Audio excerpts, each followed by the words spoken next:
Good evening and welcome to Basalt Town Council. Today is Tuesday, February 10th, and we've got a full agenda, so we'll go ahead and get started. But before we get into the actual meeting, I just wanted to remind everybody, if you want to join online, you can go to basalt.net, click on the Agendas and Minutes tab, and then look for the February 10th, 2026 meeting packet, and that'll allow you to join online if you want to make comments rather than just listen.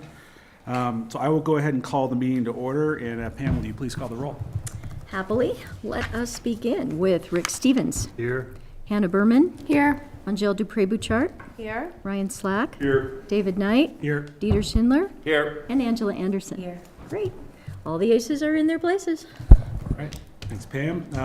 Next up is item 2, our consent agenda, consisting of 2A, the minutes from January 27th, 2026, and item 2B, the Roaring Fork Charity Classic beneficiary selections. I would entertain a motion to approve those consent agenda items as presented, unless anyone wants to pull anything off. Mayor, I move that the town council approve the consent agenda items as presented. Second. It's been moved and seconded. All those in favor, please signify by saying aye. Aye. And I'm just going to abstain because I'm the board chair of Mountain Family Health. Thank you for calling that out. Next up, we have our item 3, which is the call to the public. Just reminders on the ground rules for anybody who wants to make comments. Limit your comments to 3 minutes. Address those comments directly to me. Make sure that you identify yourself by name and address, and there's also a sign-in sheet in the back of the room. Try to be courteous, civil, and constructive, and we'll make no decision nor take any action except to direct the town manager. And I just wanted to also remind everybody that we do have 2 public hearings and items, Section 7, council actions. If you have any comments on that, just go ahead and wait to those specific public hearings. And with that, floor is open if anyone wants to make public comments.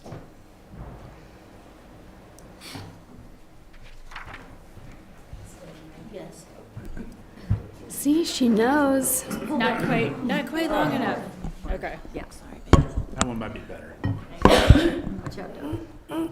Trick hazard. Good evening, Elise Hoddle, 113 Ridge Road in Basalt.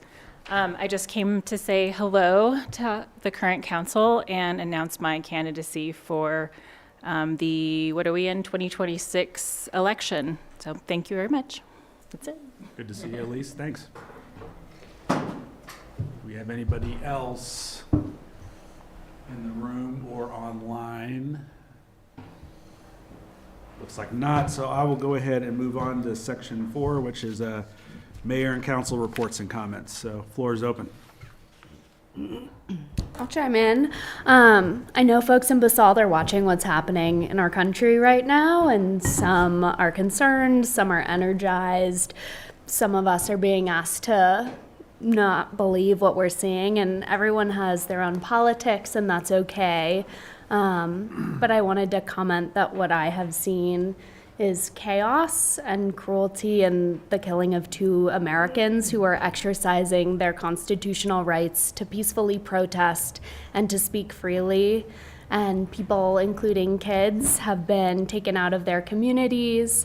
Others have died in custody. And I think the tactics used by federal law enforcement have sown some fear and mistrust in the institutions that I think ought to keep our communities stable and our communities safe.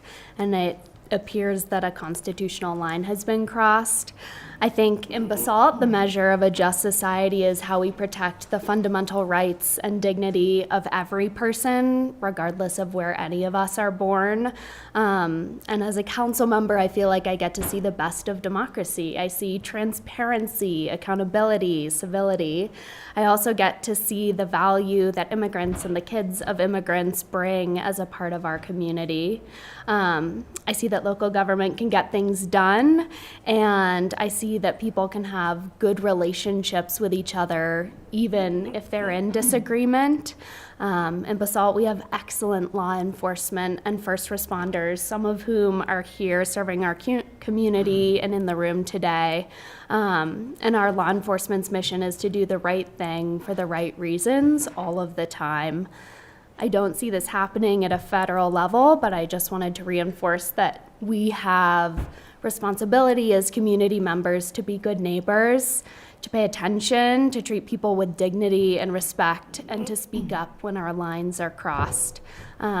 And I also believe we have a responsibility to leverage our influence to ensure that in the long run, justice will be served and democracy protected. And I wanted to make sure that anyone out there listening can understand me. So I am still working on my Spanish, but sé que la gente en Basalt que está observando que lo está pasando en nuestro país y algunos están preocupados, algunos se nos está pidiendo que no creemos lo que estamos viendo. Cada quien tiene su propia y eso está bien. Lo que yo he visto es crueldad, chaos y la muerte de 2 estadounidenses. Ambas estaban ejerciendo sus derechos constitucionales y protestar pacíficamente y expresarse libremente. Personas, incluidos niños, han sido sacados de sus comunidades y otros han muerto bajo custodia. Las tacitas utilizadas están sembrando miedo y desconfianza en las instituciones que deberían estar apoyando y la estabilidad y la seguridad de la comunidad. Aunque las palabras se miden por las acciones, me parece que debo dejar claro que esos eventos no reflejan los valores de nuestra comunidad y la misión de la policía local. Aquí en Basalt, la medida de una sociedad justa es como protegemos los derechos fundamentales y la dignidad de cada persona. Puedo ver lo mejor de la democracia, responsabilidad, transparencia y civilidad. También puedo ver el valor que los inmigrantes y los hijos de inmigrantes aportan como parte de nuestra comunidad. Veo que el gobierno local puede lograr cosas y veo que las personas mantienen buenas relaciones, incluso cuando han estado desacuerdo. En Basalt, la misión de la policía es hacer la correcta cosa por las razones correctas siempre, y esto no está sucediendo a nivel federal. Tenemos la responsabilidad de ser buenos vecinos, de prestar atención, de tratar a las personas con dignidad y respeto, de alzar la voz cuando se cruzan nuestras líneas y de usar nuestra influencia para asegurar que se haga justicia y proteja la democracia. Thank you, Hannah. Brian. On a lighter note, I'd like to thank Theater Aspen for putting on an amazing show with the elementary and middle school kids this past weekend. It was so cool, and it's just one of the amazing nonprofits in the valley that helps support our kids. So That's a good one. Anyone else? Anyone down here?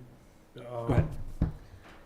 I've been on the grant advisory committee for Pekin County for the last couple of years with 25 other people and all citizens. And we just had our last meeting the other night to review the draft that's coming out in a couple of weeks. And the comment period for anybody to weigh in on what they're proposing in this master plan is February 23rd. So Gloria and I have talked.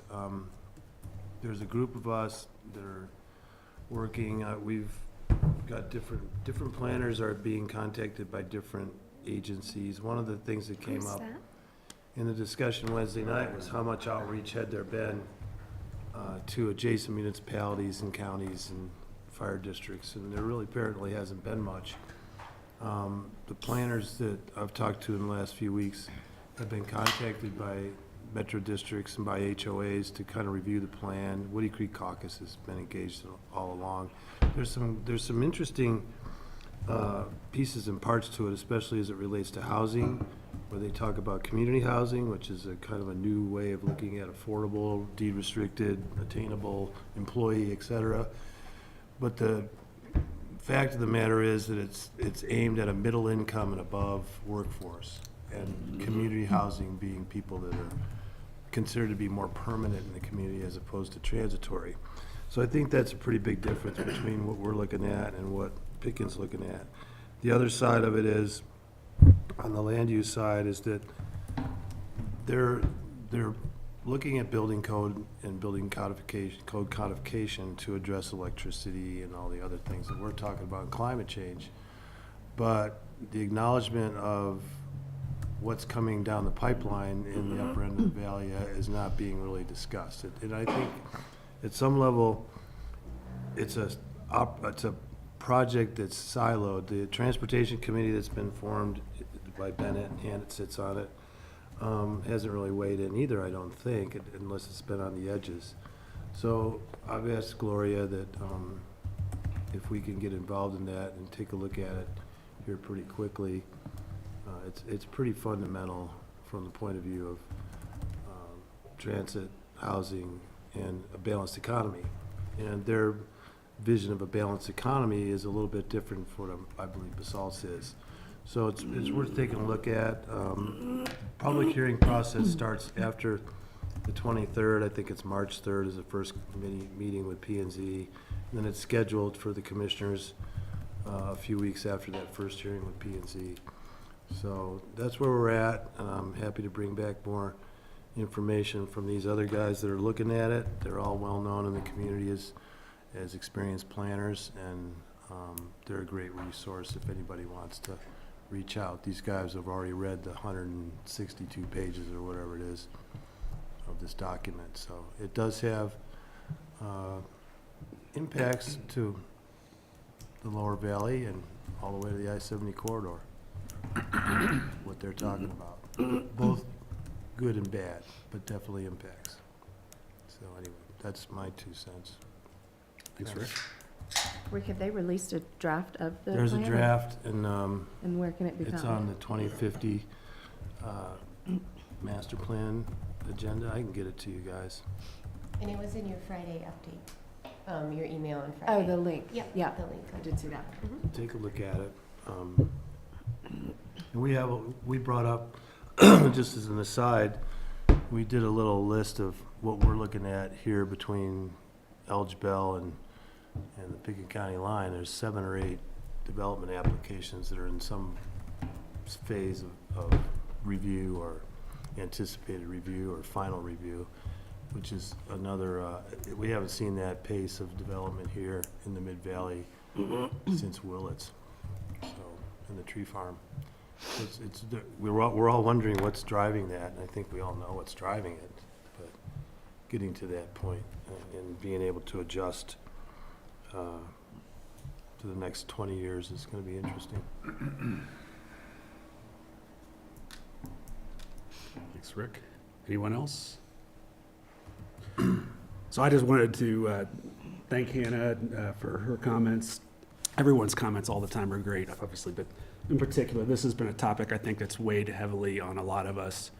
I have to say, that some of the aggression that we've seen towards immigrants is concerning. It tears at the fabrics of our communities, of our families, of just our economy, our ecosystems. Like it's definitely concerning. And I would like to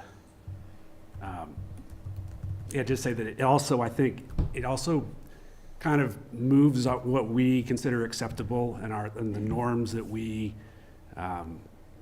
see out there. It impacts us, I think, that in a negative way from that respect. I would like to get a dialogue going with some of our state and federal elected officials in the coming weeks here, sooner rather than later, but there's obviously a lot of scheduling to be done on that topic, but also some of the other topics that are kind of pertinent and going to be pretty severe, such as water in the Colorado River Basin, dismantling of a lot of the climate infrastructure that's out there, as far as like NCAR, and all public lands how they're being managed. There's a few things I think that, I think we want to have these as a, a lot of times people will say, well, this is a state thing or this is a federal thing. It doesn't impact us, but those things have on the ground impacts for our communities. And I think understanding where our state and federal representatives, stand on that, what they're doing to mitigate it,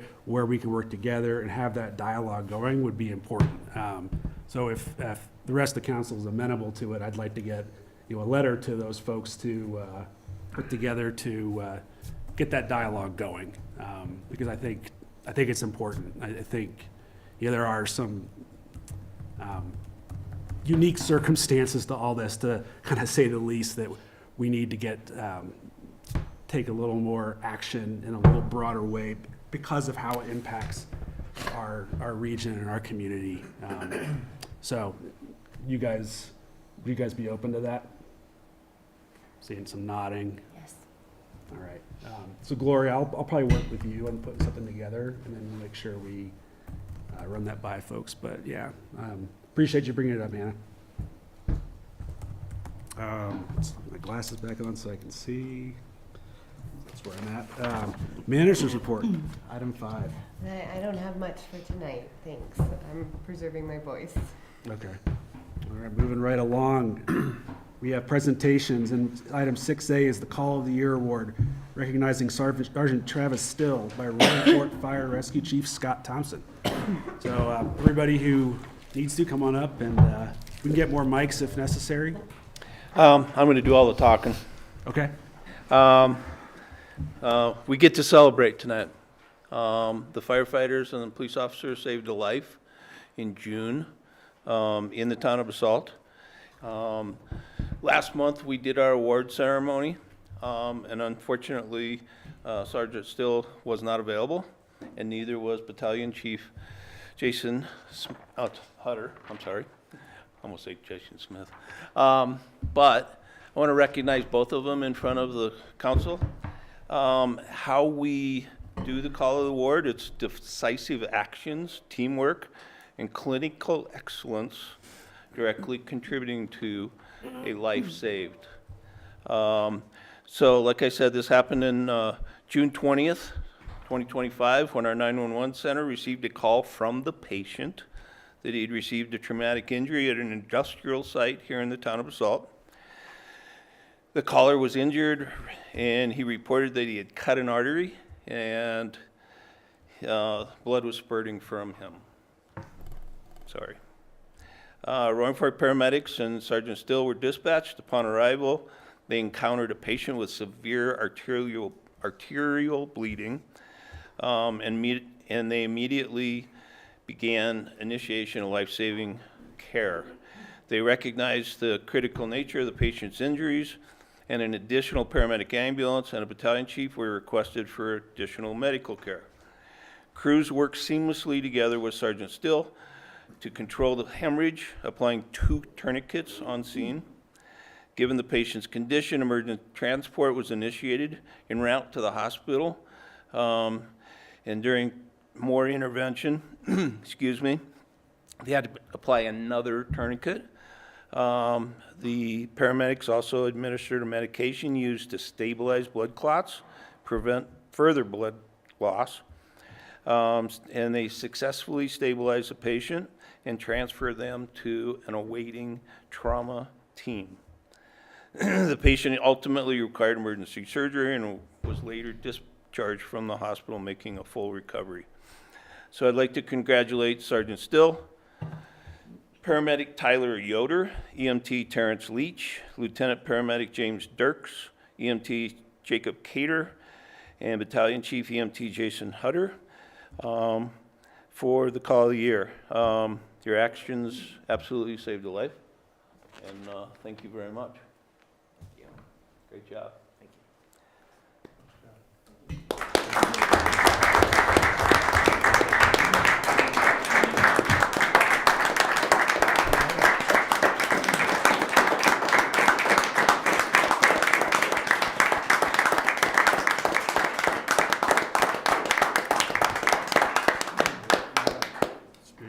Thank you, thank you. You got anything for us, Travis? Well, thank you for that, Chief Thompson. Appreciate that. It's really nice, yeah. Thank you, Scott. Thank you, Travis. Right. Next up, we have item 6B, which is our speed camera presentation by Aaron and Brandon Knox. Thank you all. Good evening. I've come to you tonight to present on speed enforcement cameras. With me online is Brandon Knox. Brandon Knox is a representative with Dacratech, and Dacratech is has been used by other agencies and kind of local agencies on the Western Slope. He's got some good information to share with you all, a good slide deck, and also some information on our speed study that we performed, just to kind of show some issues we're having. So I'm going to turn it over to Brandon, and I'm here for any local questions that can be answered. Thank you very much for having me on here tonight. I appreciate the time spent to take a look at these automated systems. Do I need to share my screen with you currently? You can either share your screen or we can share the materials here, either way. I can share mine, that's totally fine.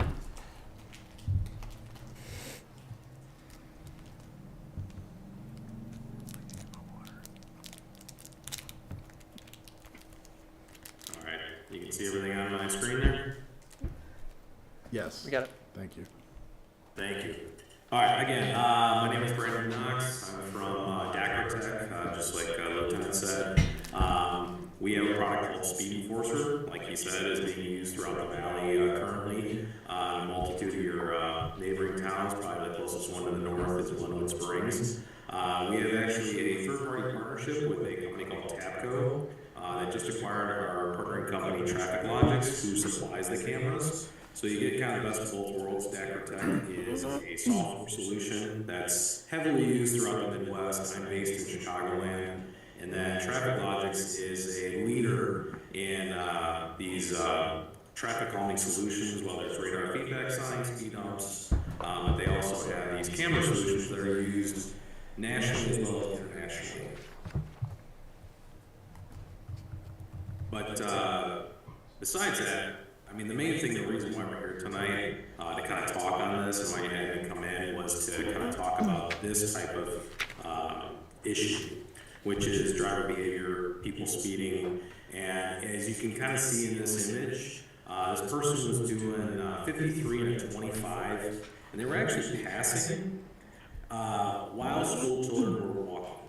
And we kind of all know that this could go from, you know, a semi-bad situation to really bad if one of those kids goes out and screws around and runs out because the person in the Honda, obviously passing in a school zone, is not doing the right thing. And ultimately, this is why we're trying to use these types of systems. And this is not the only thing that's out there in terms of traffic calming. But at the end of the day, these speed enforcement solutions, they really do work. That person was actually a high school kid.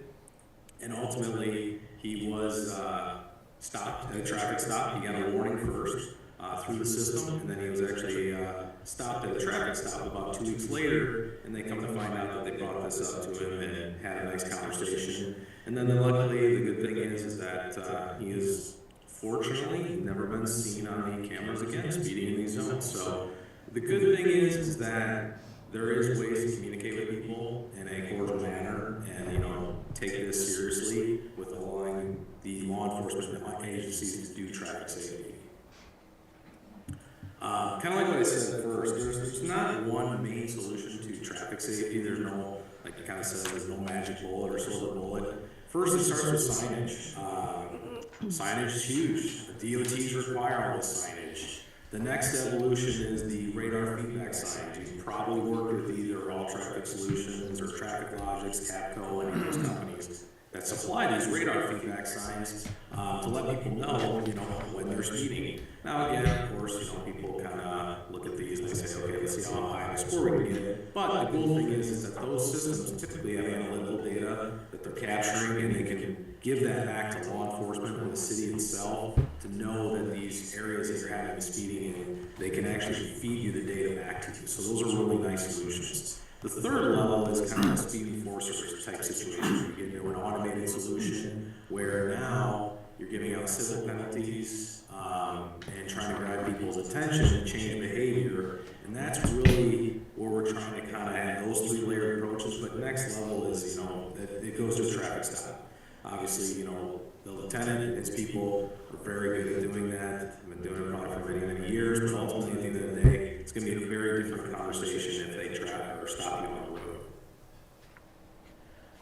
To initially launch these programs, this is kind of the start of it. Me sitting here in front of you explaining to you what this system does and what it can do, having a dialogue first to kind of explain what's going to happen. Then you go ahead and establish an ordinance. You work through, how to procure the system. Obviously, we've had discussions with your people already about some of these things, but ultimately, we got to get through that first phase of the ordinance being passed. Once that's all established and everything's put together, the state requires an AVIS permit. AVIS stands for Automated Vehicle Identification System. Those permits are submitted up to DOT, and I actually have some data that we ran some traffic studies that gets supplied to them along with crash data, traffic stop data, as well as scale drawings. It's very I would say, intense process, but I tell you right now, the state has been great with this program. They've been very supportive of everything in terms of all the agencies. They've had great feedback with us as a vendor in trying to partner with all the other agencies to work with DOT on this as a collaboration. Once you get through that portion, then we get into installation, obviously software configuration. Now, to add more sites, it's simply just an addendum to the original plan. So there's a plan that goes out to the DOT, they approve it. Obviously, state police will also have a say in it, they approve it as well. And then once it's done, then again, it's just going back through the same cycle again, but putting an addendum on it to add more locations. Typical enforcement solutions like this, you first establish and launch a program. Again, I kind of talked about that a second ago.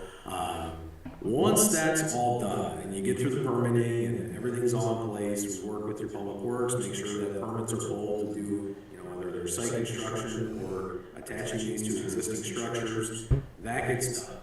Then we train you, everything gets loaded up into the system, and ultimately we start capturing violations. You process them through a back office solution that is used on a daily basis. It is something that ultimately runs, it's kind of the heartbeat of the entire system. And then the last part of that piece is the violator pays, appeals, or ignores. So once they get that citation sent to them in the mail, they have choices to have. They can, say, hey, I want due process, I want to request or contest it, or request a hearing in person. They have those rights. And we want to make sure that we're abiding by those rules and giving that full due process to those people. They can ultimately just pay. They pay the $40 fine that the state allows for them to be charged, and then they move on about their day. Once that's all done, it kind of goes through the whole process. Then the analyzation of the data. You want to make sure the program is working. These systems currently that are being operational, I would probably say Avon is the hero of all this. We launched the program about 3-4 months ago, and I can say that probably 90% of all speeding is stopped in Avon.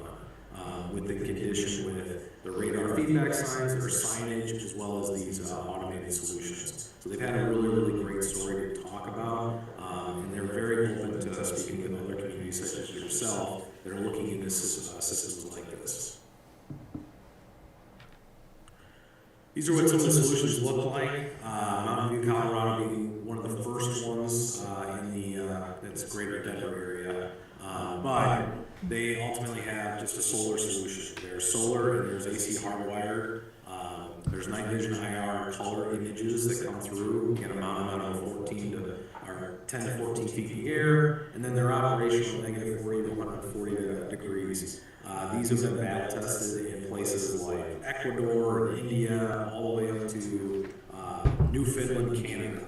So they have the ability to operate in severe weather conditions, as we are in the mountain towns, and you do have some severe weather. I was just there a few months ago, or a few weeks ago, but unfortunately it didn't have any snow, which was good for traveling purposes, but I know you guys would get quite a bit of snow there. So the second one is Washington, Connecticut. That's one of our newest installations, so very professional looking, breakaway poles, solar panels, the whole 9 yards. So those are probably the newest, latest, and greatest installations that are out there. It's nothing that looks, kind of janky and all over the place. We want to make it look as streamlined and inconspicuous as possible. When it comes to the actual system itself, we are tied by DOT and the state to abide by this specific rules of signage of how this is all constructed. So when we submit our plans to them, in conjunction with the city, there's specific signage, there's specific distances, how many have to be out of the road. Once that person drives through, they're going to see multitudes of signage, and then ultimately, if they have still not slowed down or they're not paying attention, the camera will capture them from rear facing. Okay, so all the images that are taken are all rear facing. Data. This has become a very, very big topic. We take the data very seriously. Again, Dacrotech has been in business in the municipal space, doing local courtroom management up to county courtroom management for close to 26 years. And data management is a big, big, big thing. Again, the city owns the data. The data is not owned by the vendor. I don't have any permissions to share data. I do not sell the data to other companies. Okay?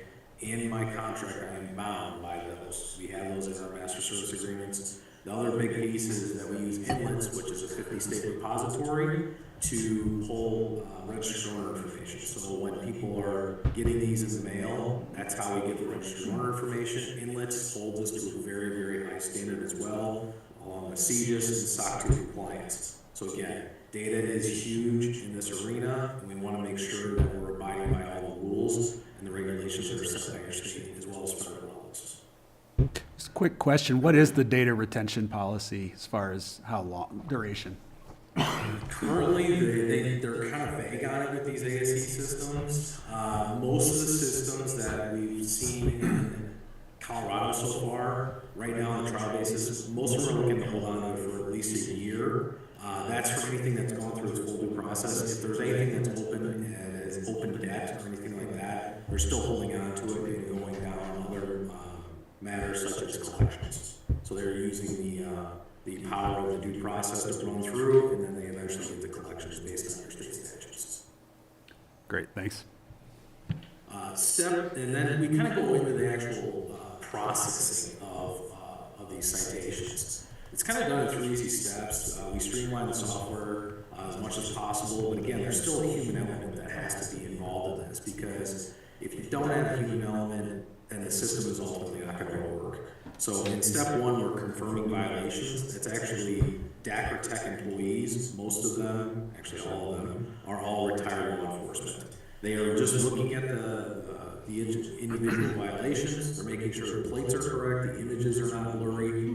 They are only going to validate at that stage to basically be prosecuted in a court of law. So has to have all the correct evidence in order to say, yes, that person was speeding, that is them, that is the registered owner, and that is their plate. That is all they're looking at.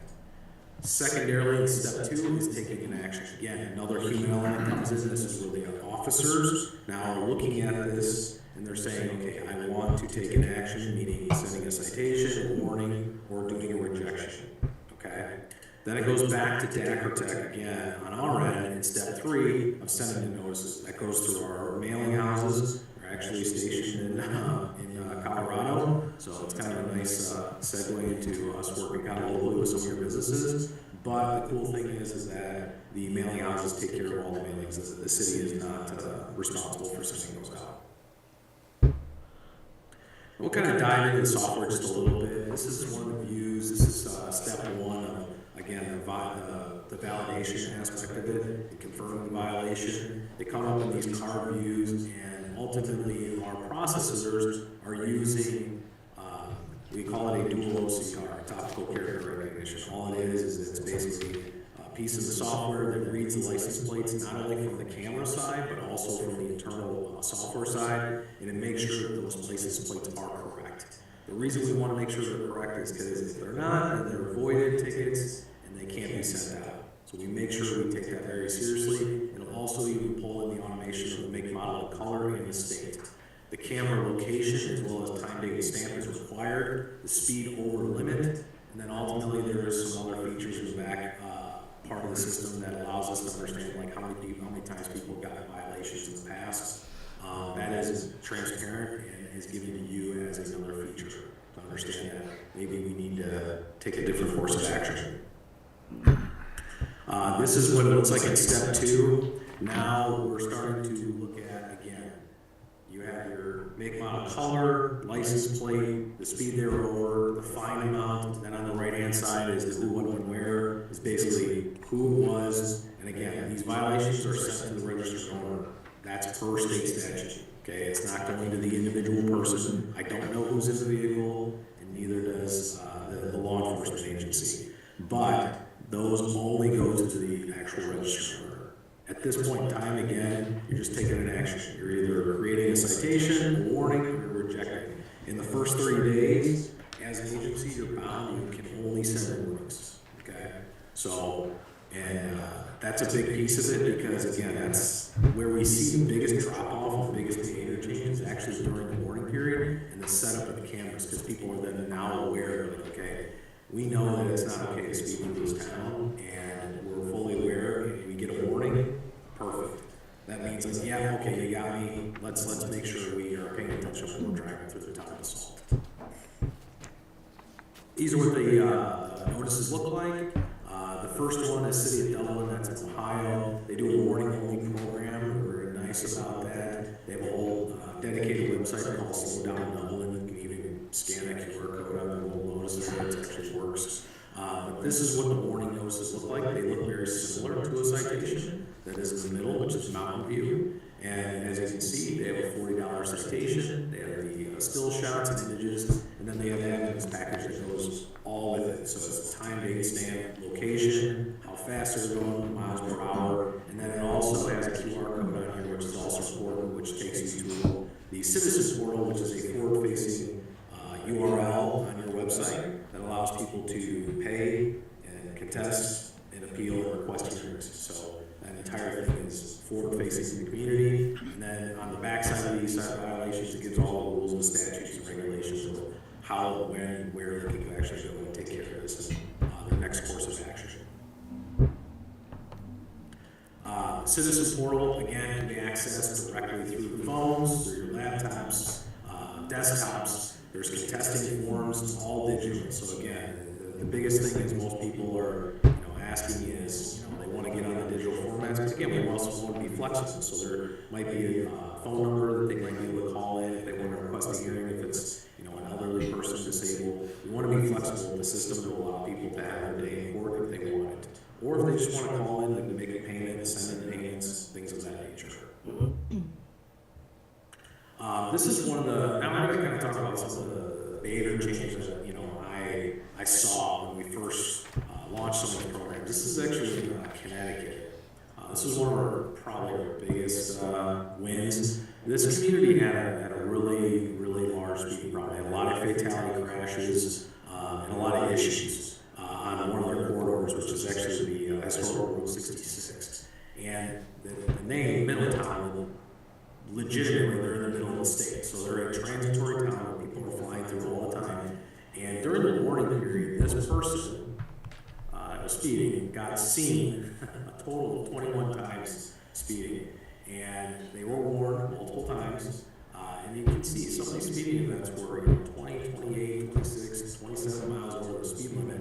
And it's actually called a kitty cat. It's like Uber for kids. They're taking kids to and from school and events and things like that. I did hear that this person no longer has a job, which is good to hear because ultimately you don't want them speeding on these roads, especially with kids in the vehicle. To kind of talk about the whole entire reduction in speeding, again, this is that white paper that comes out of Middletown. They had a 94% reduction in reckless driving, so they really focused on those 20 overs to begin with. They had a compliance level of about 2% in that corridor of people actually staying under the speed limit or at the speed limit. We reduced that speeding events by 94%, which is huge.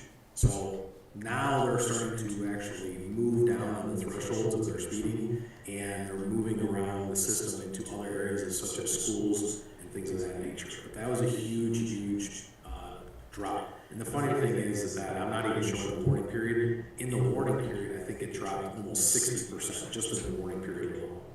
So it was pretty big. This kind of gives you more of an idea of the compliance level. Again, when they started, they had about a 2% compliance, and about 70-some percent of the people were actually just speeding constantly. Once they went through the warning period and cameras were installed, it immediately dropped. People understood that they could not speed in those areas because the signage went up. They were very good about their public campaign, which is a big part of it. So we'll help you guys with your public campaign, your websites, get it out into the ethos, saying, hey, listen, this is coming, and we can help you guide you through that process. But again, their compliance level is now, I think it's upwards around 60%, because again, this kind of tapers off, as this was done last year. But right now, I know the police chief, the city manager, as well as the mayor, and all the council members, they're very happy, and they've actually started to see a lot of their crashes start to taper off. They had about a 20% reduction in crashes as well, so that was a big win for them. And again, I'm going to start going into some of the data. So we ran a traffic study for Basalt. Now, this traffic study is not ran by DACRA. It's done through a third-party engineering firm. And they ran some tube studies, which I'm sure if you drove around the town during the time period when it was done, you saw some tubes on the ground, and that was what it was doing. It was ultimately collecting data. We did it in two sections of your Highway 82 on the north side as well as the south side of your town. And what we found, and we did this bi-directionally, so we had both going northbound and southbound in both of these studies. But this speed summary is pretty much the biggest piece of this. So when DOT is looking at these systems in general, when people go to submit their AVIS permits, what they're first and foremost looking at is traffic volume, and then they're also looking at 85th percentiles. 85th percentile, if you don't know what that is, it means that the speed that they're traveling at is an average of 85% of the vehicles that are passing in a given point in time, they're 85% of them are going that speed. So the one I'd like to highlight the most is this Highway 82 southbound. You have a 45-mile-an-hour speed limit there. The 85th percentile is 59 miles an hour in that area. So what that means is that 14 miles an hour over the speed limit is close to the average 85% of the time. So that's high. They're definitely DOT's going to look at that and be like, okay, yeah, you need a system, you need traffic calming, you need some measures to be put in place, such as a system like this. Some of the other locations, definitely, people are over the limit on a lot of these. I would say anything that's going southbound on the two different sites seem to be weighting the most volume. Now, when we talk about the bins, so you can cite at 10 and over. Okay, so we actually run the studies. We say, okay, give us that 11 to 15, 16 to 20, 21 over the speed limit. That's what these bins are, the red colors. Typically, in the first month or 45 days, this 11 to 15, you're going to drop it by 90%. It'll almost be non-existent. That's what we've seen through most of these programs throughout the state. What most behaviors can be changed at is working on these other top two bins. So you can kind of see that the volumes, they're still pretty daunting. I mean, these numbers are extrapolated over a 30-day period. We ran a 7-day study, so we took the 7-day average and then we averaged it over 30 days. But you guys have a lot of traffic. Obviously, you're a transitory road between Glenwood Springs all the way down to Aspen.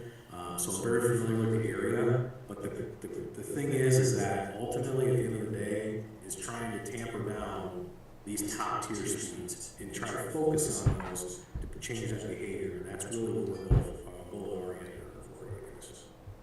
And then as we move through, these are the individual studies on each individual site, so it breaks it down more into, you know, a monthly and a daily measure. We use these for the DOT when we do submission. But the cool thing is that we also can use this as a barometer of what it's going to be on a daily management for the police department and how we can best suit this and roll it out to the community. Now, again, the other thing that you'll have to take into consideration, this doesn't take into consideration of repeat offenders. So that's why I always say, do not focus on this top tier one, this 11 to 15. Focus on these other ones because those are the people that are going to be flying by. Again, you can make rules up on how you cite people. That same study I was telling you about Middletown, they don't give you a ticket twice in the same day. I think that's a fair rule. I think if you're violating every single day, then it's a different scenario.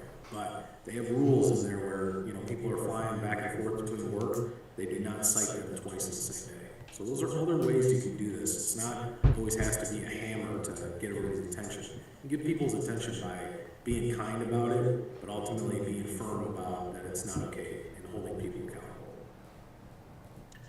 Again, these are these individual studies. You can look at them. I know the lieutenant probably has those for you guys if you want to review them. And then again, like I said, we ran this for 7 days. It was ran from 12/16 to 12/22. So if you guys will drive around those times, that's when these studies were conducted. Obviously, you guys had good weather and timing at that time. There was, you know, clear skies. Things were, you know, there wasn't a ton of snow on the ground or anything like that at that time. So that's why we got good results on the speed study. Again, you can ask me any questions you want, but that's what I have to kind of share with you guys tonight as of right now. And I'll kind of leave it up to Lieutenant Munch to finish off here. I don't have a whole lot besides that. I mean, it's good information. I think for me, it's scary and unfortunate that it was. I knew it would be high, but I didn't know it was going to be that high. I'm hopeful I can get your support, I guess, and move this project forward. So, can I answer any questions? I have a very basic understanding question, but why are speed tickets given based on nominal speed rather than percentage? Like, I can imagine 5 over in a 25 is a bigger deal than 5 over when it's 55. Well, I guess, you know, statutorily it talks about that we're not giving those tickets out past or under 10. Under 10, right? Yeah. So we would just be concentrating on that 10 and over piece. I guess, are you asking why it's just applied in that direction, or? Yeah, I guess just like philosophically why it's based on the actual mileage rather than the percentage. I mean, there's a lot of, in our job, there's a lot of discretion, you know, there could be a lot of different factors, you know, with where these speed limits are located. Like you said, it depends on if it's on Homestead and it's a very low speed, but a ticket may be given because you have houses right off the sidewalk and it's very condensed. 82 is a very wide open, and it may be more lenient for an officer to give a ticket that's higher. I think it really just comes down to discretion of officers and how they feel the scenario is playing out in front of them. And it could come down to somebody having a terrible day and they're not paying attention, you know, not just the speed limit and black and white. Yeah. And I'll just add to that, I think, to your kind of bigger question on that. So it's a statutory regime, there's a model traffic code, and my expectation is it's just easier to implement than a percentage-based system, is that you create these categories of speeding and they apply regardless of, you know, it's a speeding 10 to 19 miles per hour of the speed limit, whether the speed limit's 25 or 55, just because it's easier to implement that way. Mm-hmm. Yeah. And did we also get data on how many accidents happen at those 2 locations that can be shared now? I don't have those numbers. I can definitely Sometime? get those to you. where they're located, and the reason we concentrated on these two locations, a couple different reasons. One, concentrating right now on Highway 82, like Brandon talked about, this transitory, everyone just flying through to either get to Aspen or get back down Valley, and not really caring about our community and keeping us safe. So we wanted to concentrate on those people.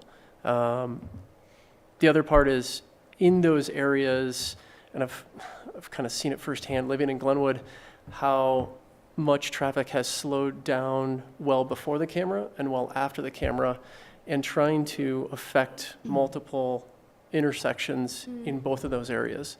Obviously, as you can probably imagine, just because of the higher speeds, the intersections on 82 is where we see the most severe crashes and injuries that come from those.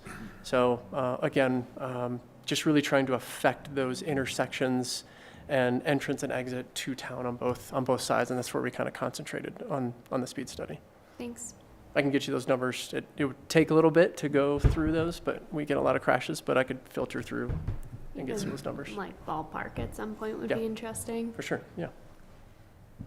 So I have a couple questions. That alarming number of, the number of speeders southbound 82 at Two Rivers Road. I know it well. It's the turn into my own, where I go to my house. Yes. In that section, right, that's where it goes from 55 to 45, which is why, I think you get a lot of people going 59 and a 45. I'm curious where the speed study was done. Was it done in the middle? Because it's, what is it, a half a mile? I don't know, of 45, and then it goes back to 55 on both ends? Yep.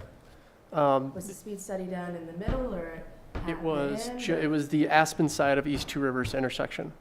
So East Two Rivers turning into the Elk Run neighborhood Yeah. this way. It was on the Aspen So side. they had Picking County, so- I think it's in the theory, 45 all of zone. that time. Still in See what I'm saying? still in a 45 zone, yes. The interesting I'm just part. making sure we didn't get you right when it went from 55 to 45, because I feel like that might be a little skewed. Do you see what Yeah. I'm saying? Yes, no, this, it turns from 55 to 45 actually before Basalt Avenue. So Yeah. you've got a full intersection prior to that, and then it's actually two intersections past where it turned to 45. So it's well into the 45, quite a bit, yeah. And then my other question is about the technology and the cameras that read the plates. Obviously, where we are, we have, not this winter, but hopefully some inclement weather, right? So when it's really snowy, how accurate is it at reading the plates? And then also, again, in a hopefully more normal winter, I think about my car, there's a lot of times where it's very hard to see my plate because of all the dirt and mud, and so how accurate is it at reading license plates through all of that, which I think is fairly common in winter driving conditions here. Yeah, and I think that comes back to what Brandon was talking about, is having those, the first step and the second step, where it's actual person looking at it and confirming that it is actually that plate, not just an automated computer saying that's it and send the ticket off. You actually have their retired law enforcement officers looking at it, confirming, and then they send it to our staff to look at it on our end, and then we can confirm it as well. So, But then I'm curious how many of those can't be confirmed. Do you see what I'm saying? Because then those people are violators that are never even getting a warning because 10, 15, how many percent, can't be confirmed. that might be a question for Brandon. Oh, in terms of, yeah, so we call that, in our industry, it's called breakage. So there is probably a national standard of around 15% breakage that happens. And that's from sun glare, it could be, like you said, mud on the thing, microcracks, things that you can't see through with a camera, and that's the ultimate thing. But you're at around 15% breakage is typically what we kind of see from things that are not contributing to the camera not being able to see the license plate fully. Any other questions? For the data storage piece, so it sounds like people are gonna get, we'd have names and addresses. is the year standard practice? And I guess I'm asking, I know Colorado's part of a lawsuit right now with the federal government as to whether they can share data with the federal government or not. And I guess I'm asking from a place of worry of like, are we gonna cause concern to folks that their data may go elsewhere, even if we're saying we're gonna keep it private? If someone else tells us that we have to turn over that data, what tools do we have legally or via the software to keep that data local? And I think it's covered in this statute, and maybe Jeff can confirm, but I'm almost positive it does, like, we're not allowed to share that data as well. I think that's statutorily, it states in there, just even reviewed it this morning. I don't know if you remember that portion, but obviously we set our own policies and procedures that we will not share that. There's no need to share that data. Yeah. Yeah, I think the statute speaks to it as to how, other government agencies or the federal government might attempt to get that information. I'm not familiar with the lawsuit that's in place, but I think typically what I've seen in other contexts is if the federal government is involved, they'll have terms and conditions on whatever it might be. So if it's like a grant fund or something like that, in which you would then be required to produce certain information upon, to satisfy that condition. But they're not a player as part of this what's being proposed here. So I'm not quite sure how that would come about, but there is that requirement under the statute related to data protection. Got a couple questions. So as far as the placement of the camera on the Up Valley side, I know when you make the left off of Two Rivers, there is no 45 sign between there and the 55. We would put the camera, make sure it's in a place where someone saw a 45 sign before they got, in other words, they got measured, because otherwise they could come off of Two Rivers and there's no sign, and all of a sudden, but you're in a 45, you should know it if you live there, Yep. but not everybody's cognizant of that probably. This is actually a conversation that Brandon and I had last week, and we talked about moving it before the intersection. So it would more effective with slowing traffic down in the Basalt intersection as well as the East Two Rivers intersection. Okay, good. So we wouldn't have to worry about that left turn and not seeing a sign and somebody punching the gas real quickly. But like I said, trying to, as people approach it and get knowledgeable about it, just slowing traffic down, approaching it, and then as well as past it. So trying to affect and slow down the traffic where more serious crashes happen. So we actually had that conversation. What about the communications plan for the violators during the warning period? What do we have? Are we going to send out, just a letter to everybody? Because just stepping back, I'm supportive of this because I like the outcome, not because of really anything else. People are going way too fast through town. So even if we lost a little money doing it, I think getting those comms out, like, you're too fast, cut it out, slow down, is good. So are we going to really send those out to everybody during the warning period? There is that option. We haven't solidified anything, but there is definitely that option to send out written warnings like Brandon had showed on that slide deck. So yes, we can move that direction as well. Okay, any others? I was just going to add, just from a process standpoint, if council's comfortable with it, we'd come back to council with an ordinance that would authorize the implementation of the speed camera system. It would identify the locations where the speed cameras would be placed. And, there could be more discussion on, like, setting the parameters around to give direction to PD on, well, here's, we want to have a warning period for 90 days or 30 days or whatever it might be. So that's, I think, a conversation that would go along with that ordinance adoption, if that's where we want to go. Okay, good. Yeah. Anywhere else you'd you put them in? I know we've had some complaints about speed, like on East Valley. I know we need to do the study and like the legwork. Want one on Elk Run. Yeah.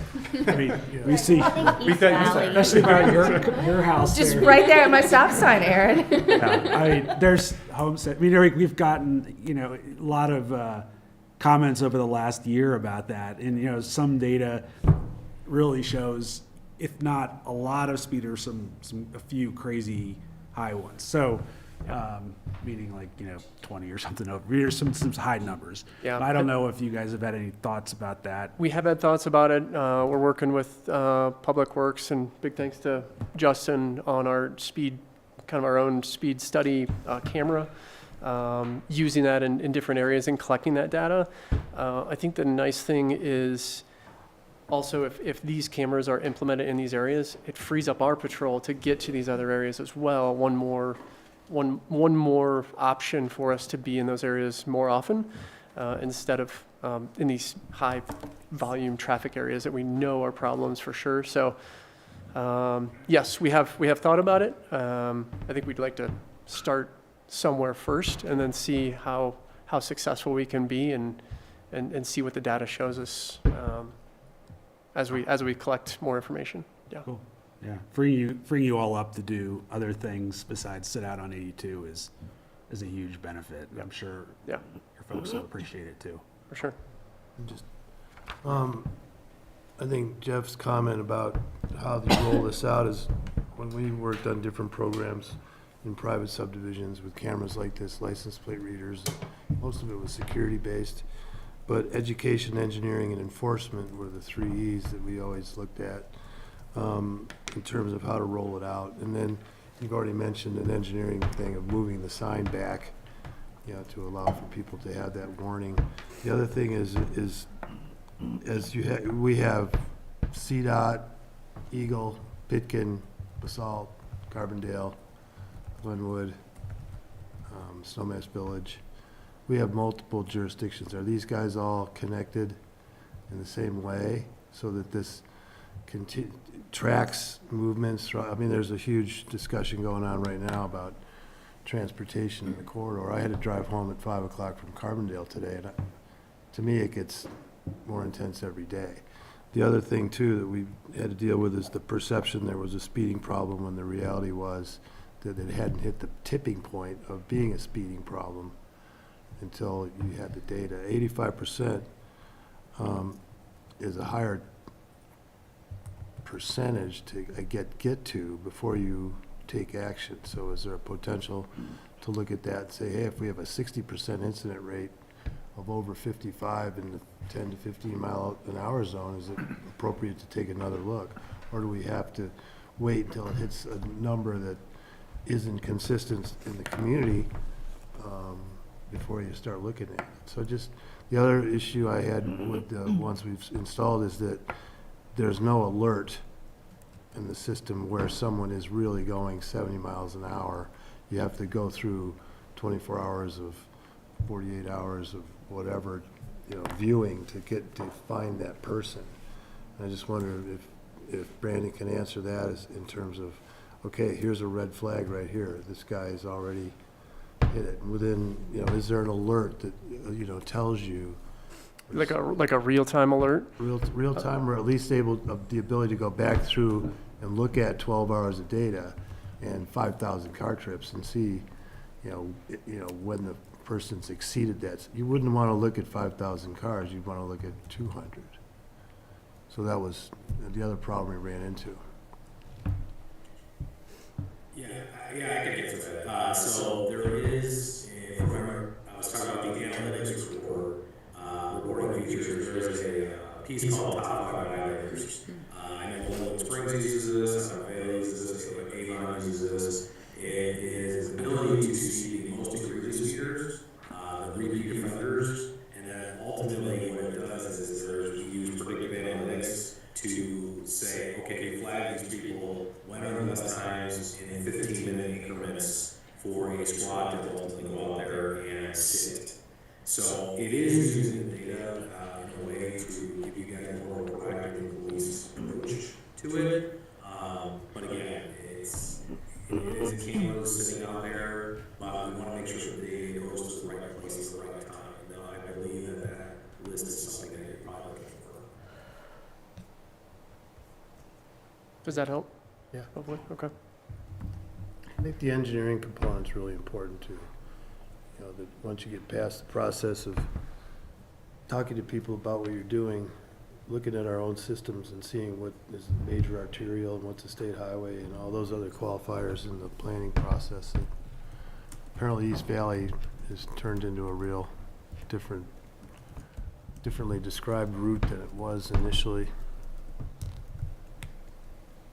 As a shortcut, people speed on shortcuts. They definitely try. Yep. Can I just presume before an ordinance is discussed that there'll be some sort of financial information shown? Yep, Brandon, do you want I'd to, assume it's not free, right? Brandon, do you want to cover that? And then like, It's the why one not, thing why in not life. 90 then, you know? So it'd be nice to see some numbers attached with what the ask is. Yep. Yeah, I can give you a generalization of how it actually works. So, yes, there is a cost to the system.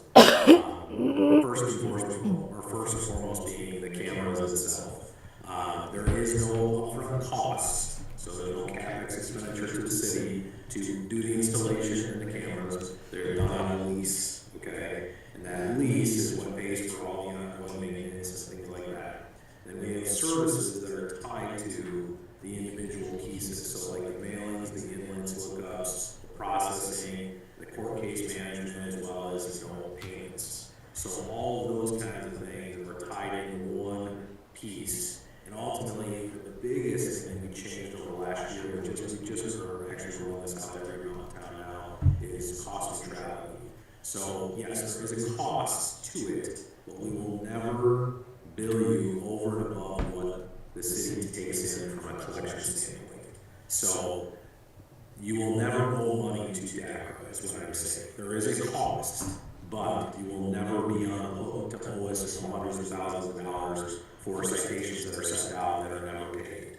Okay, so that's the biggest piece of this. So we're trying to partner with you guys to make sure that the revenue, where it does go, it goes to the right spot, because statutorily you have to spend the money back into traffic safety products and things. And that is how it is. So I can get you more numbers and things like that, but that's how it technically works. And does the revenue raise go into the general fund? I guess thinking through, if we're trying to solve a problem, which is public safety on Highway 82, I think people are speeding because they live way down valley. They have long commutes. They're trying to make that a slightly less long commute to Aspen. So how could we channel any revenue towards alleviating that problem? Whether through housing, RAFTA, final mile connection, things like that. It seems like probably a large percentage of the revenue is going to go to pay for the Tickets, lease. the software, yeah. yeah, and for the services. Quite possibly, yes. And then, again, like Brandon said, I think statutorily, defining traffic safety and where that funds go, how that is determined. I'm not sure where that definition may lie, but it does statutorily does go down that route of traffic safety. I'm just thinking if this is a stick, like maybe the stick can help fund some carrots to make people make safer choices. As long as it's traffic safety related. Yeah. Yeah. Well, presently parking tickets and moving violations, there's a veiled fund that you saw in your deck, so that there's a portion of the money goes there. There's also a portion of the fine money that goes to training. And then the other part is just general fund. So really it's split three ways when the money comes in. It's like the parking tickets, it's split three ways. I would summarize absent any sort of other direction the council had. That would be one way of doing it. It does lead to the cost question, a question that I had, which what are the statistics on violators paying versus appealing versus ignoring? Do you have any of that information, Brandon? Yeah, so overall, typically what we notice is the mountain towns, especially it's paramount that we make sure that the tickets go to the correct respondent owner's location. So we have a multi-layer faceted approach to this, because again, you guys have this PO box. I'm assuming you have the same kind of issues that Glenwood has, that Avon has, as a Vale, where there's PO boxes and then there's existing addresses. So we actually have to make sure that we're covering both bases to make sure it goes to the correct place, first and foremost. But once we corrected that, it was at about 3% pay rate. Now we're sitting in the upper 60s in terms of people just paying them out. So the pay rate is actually getting better and better every single day because we fixed that piece. And how many people appeal? You're looking at around like 10-15%, if that. Because there's, It's not a lot. yeah. Once they figure out that it's kind of you have a picture of the plate, and a picture of their vehicle, and how fast they're going, it's pretty hard to dispute. It's not like a red light, where like people get the red light cameras off, you guys have in the area, where the people roll through on the right, and people dispute those all the time, but speed is much more heavily non-contested.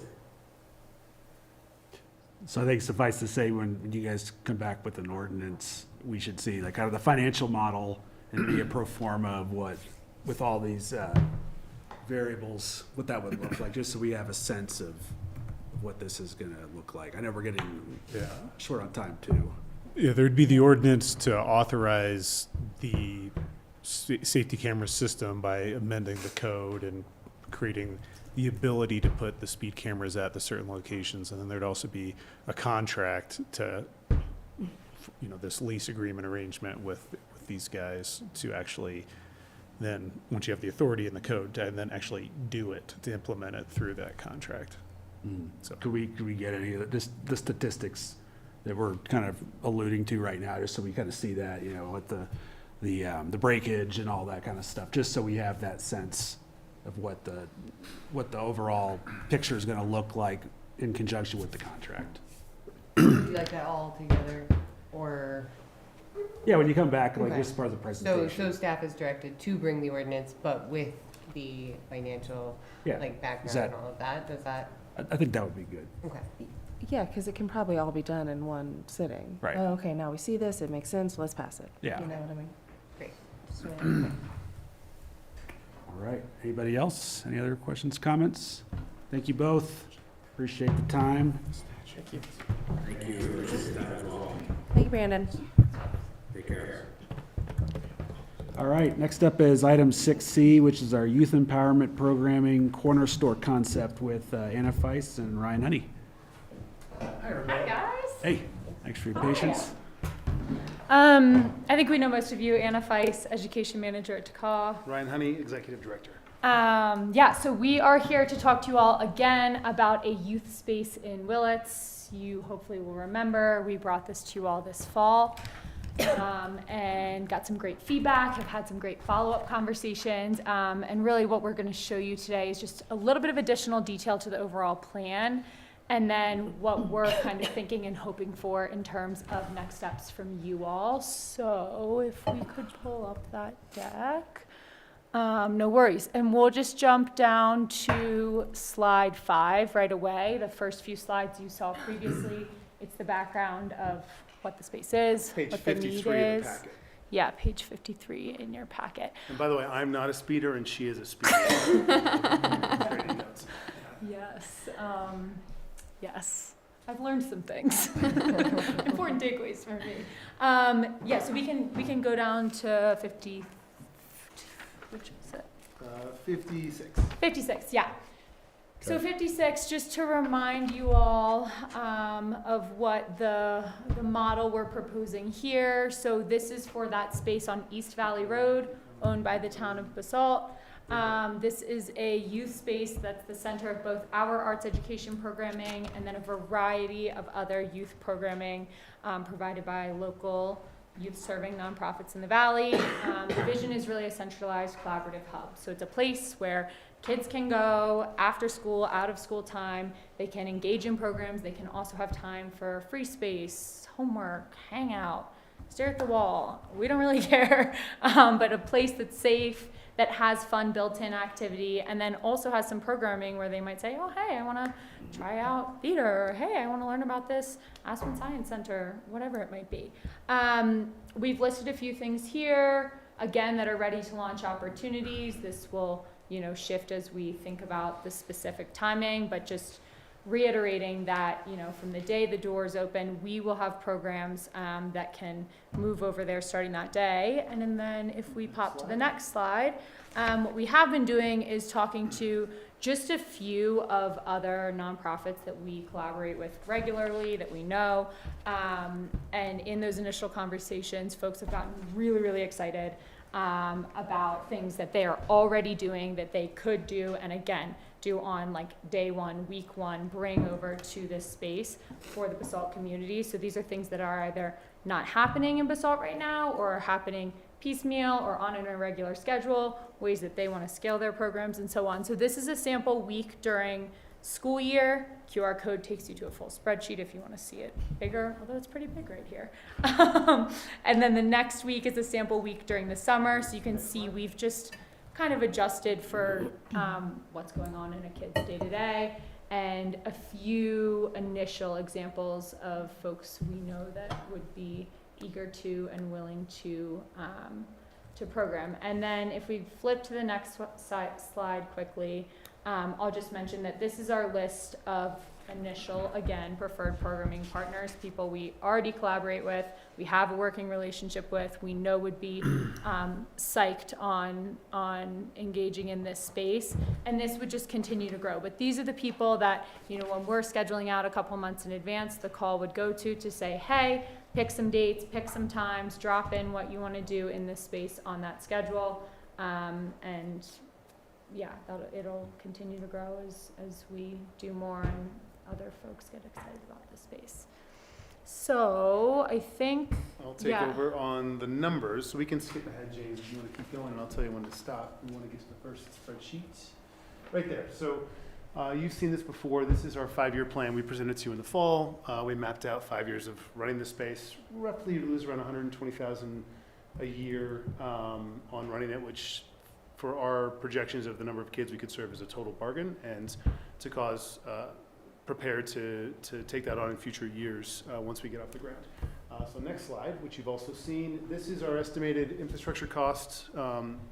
We did a complete analysis of what it would cost to build out, $274,127, probably a little higher because this was in the fall, but that's the number we currently have. Next slide is our expected FF&E costs. So the infrastructure was all related to, getting it habitable, bathrooms, electrical, drywall. This is the theatrical equipment, the kids, stuff that we want to have in there, and I had a lot of fun going through with our teen arts influencers, talking about what should be in there and what the kids would want. So this is a list of things that we would want to purchase to put in there.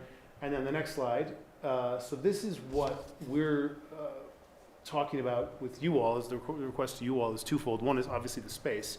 But two, to solve the financial question, which we came up against in the fall, we have the RITA fund, which is an ongoing fund that generates money for arts and culture in our community that is allocated to TACAW. The way the fund works, if you're not familiar, is we can use 10% a year for operations. We send paperwork to Doug to validate that we've got the money invested according to our statutes with the town, and then he cuts us 10% a year to use for operations. Last time we came to council for RITA funds was to build TACAW. We drew the balance down of the RITA to zero in 2019, used about $1 million to pay for the building. The fund is back up to 1.308 right now, so we're requesting close to $700,000, which is the cost we've talked about. So the infrastructure build out, the FF&E, I put in the year one operating deficit because when we came to you in the fall and this went away, we didn't plan for it this year. So we're asking to pull that from the RITA. Our projected drawdown in our budget this year is $130,000, so that would be included.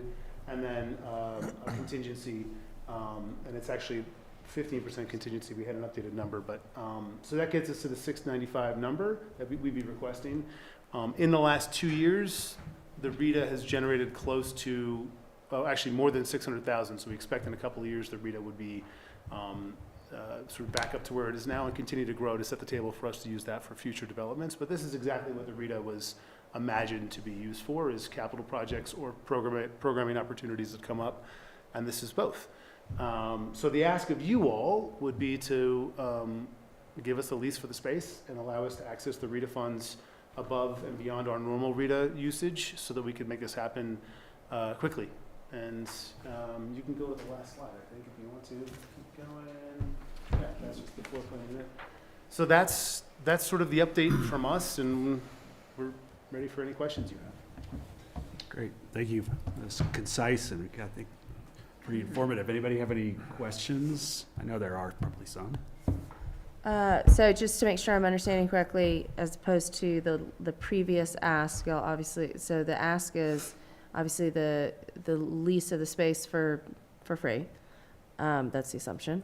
And access to the RETA funds. And other than that, if I'm understanding correctly, as a town, what we are losing out on is the potential revenue on the space, right? Whether we sold it or rented it. Do I have that? The opportunity cost. The opportunity cost, yeah. And if you sold it, you'd be monetizing an asset. Right. So there's twofold. And then, so sales tax, property tax, monetization of an asset, that right now is 20. And you wouldn't have the carrying cost of the property. Right. Insurance, utilities, a condo fee, HOA fee is not insignificant. And I didn't see this until late. I don't understand your drawdown. So I don't probably have standing to ask the question, but I don't understand that drawdown. The 130? Yeah. Yeah, so that was based, in our fiscal year 2026 budget, we have 130,000 allocated because the RETA was at 1.3 million Right. at the end of the year, so I just budgeted that 10%. Okay. So That's a source of cash, not as an expenditure, right? no, just to do this all at once, we wouldn't do our drawdown in October. Be in lieu of. This would be in lieu of, let's just do it all now as part of this motion, and we wouldn't do it in October. But on that point, I just wanted to sort of highlight something, because we did this exact same thing with the temporary. We opened the temporary in 2017. I asked our board to raise about $160,000 to get that open, which was a big risk for us at the time. But if you look back then to, that opportunity to what we're doing now, our spillover spending at TACAW is about $1 million a year at local businesses around TACAW. We support about 35 jobs in Basalt, and I think I would position this opportunity as a similar opportunity, is that we can create something special for kids that will have far lasting impacts that will be more valuable than the money. I mean, we've been talking about youth centers for a long time in various shapes and forms, and this is I think a great proof of concept of what that could look like. I mean, you guys have programming, but there's also white space in the summer and school year calendars that could allow other folks to get in there, and then we could really see what has legs, what doesn't. And I mean, there's the RETA money. This is, in my mind, what it's intended for is for something like this, outside of the 10% operational October thing. So I mean, I'm supportive, but that's kind of how I see it. Any other questions or comments? I was just going to add before the rest of council speaks on it. I think from a process, where are we? I think this is a check-in of the staff's been meeting with TACAW. Do we keep going down this path and work on a lease to then bring back to council for its formal consideration? I don't think we need to get into the weeds of the elements of the lease necessarily, and not all of staff, including Doug, has had a chance to kind of be involved in this, but I think this is kind of that high-level check-in on that. I think it's an opportunity to pursue. I'd agree. Plus, as a bonus, then, if everyone can go in Basalt for their after-school activities, we get them off of 82 with all those fast cars. I agree. I think it's a great opportunity to prove the concept. Do we need after-school, youth programming? We know that we do. We were talking the other day, every time Youth Zone comes in and where they talk about the work that they're doing, we ask, what can we do to keep kids, from getting into trouble, from, using substances, all the things they're getting up to. And they say every time they need programming, they need somewhere to be, they need something to do. I think that this is a lot less risky than, building something and seeing if they will come. And, I'm glad that you brought up the spillover spend, because, I live in Willits. We frequent TACAW, and I see, and this, there's data to prove it. People come into the community because of TACAW, and they spend money. And I know these are, kids, so it might be a lighter spillover spend, but I believe that there still will be activity in the local businesses when you activate that space. We also expected to create some new jobs. Right out of the gate, we'd hire a new person underneath Anna to help manage that space. But the model we've articulated too is in the evenings, it's open for kids, but they have to have some sort of supervision. So in the office, we envision having a teacher be able to be there from 5 until 9, or if it's a weekend till later. So the kids can really have the space and not feel like they're being, overly supervised, but there's a grown-up on site who's managing that. And we envision that as being a teacher who could have a little bit of extra income. Maybe they're doing lesson planning, maybe they're just having some downtime. But we expect other jobs to be created as well. What about movies, since we're Yeah. popcorn machine? Yeah, we've talked about having, Friday, we do teen nights with some frequency at Takala. Of course, when we do a teen night, we can't have other programming, so that sort of limits how often we do them. But we're thinking every Friday and Saturday, there's something going on. That might just be like Friday nights is middle school movies and Saturdays is high school movies, because we're kind of different groups. But I would leave that to this person who is really good at this stuff, figuring out what the kids want. Yeah, that's what I was just gonna say. And we have an awesome group of student leaders. A group of them go to Basalt High School who work with us and advise on youth programming. I think part of the awesome thing about this space being flexible is like maybe there is a middle school movie playing in the back, and in the front, we've pulled the curtain up and high schoolers or elementary schoolers or whomever are doing something else. They're having a game night. One of the influencers had an idea for Takala trivia night. So cute, kids playing trivia. Who doesn't love that, And that stuff could be going at the same time. So it can work for multiple groups of kids and people. Yeah, that was my question, are you gonna have a governance that's modeled on a youth leadership program? And I'd like to meet those guys. Yeah, absolutely. So Yeah.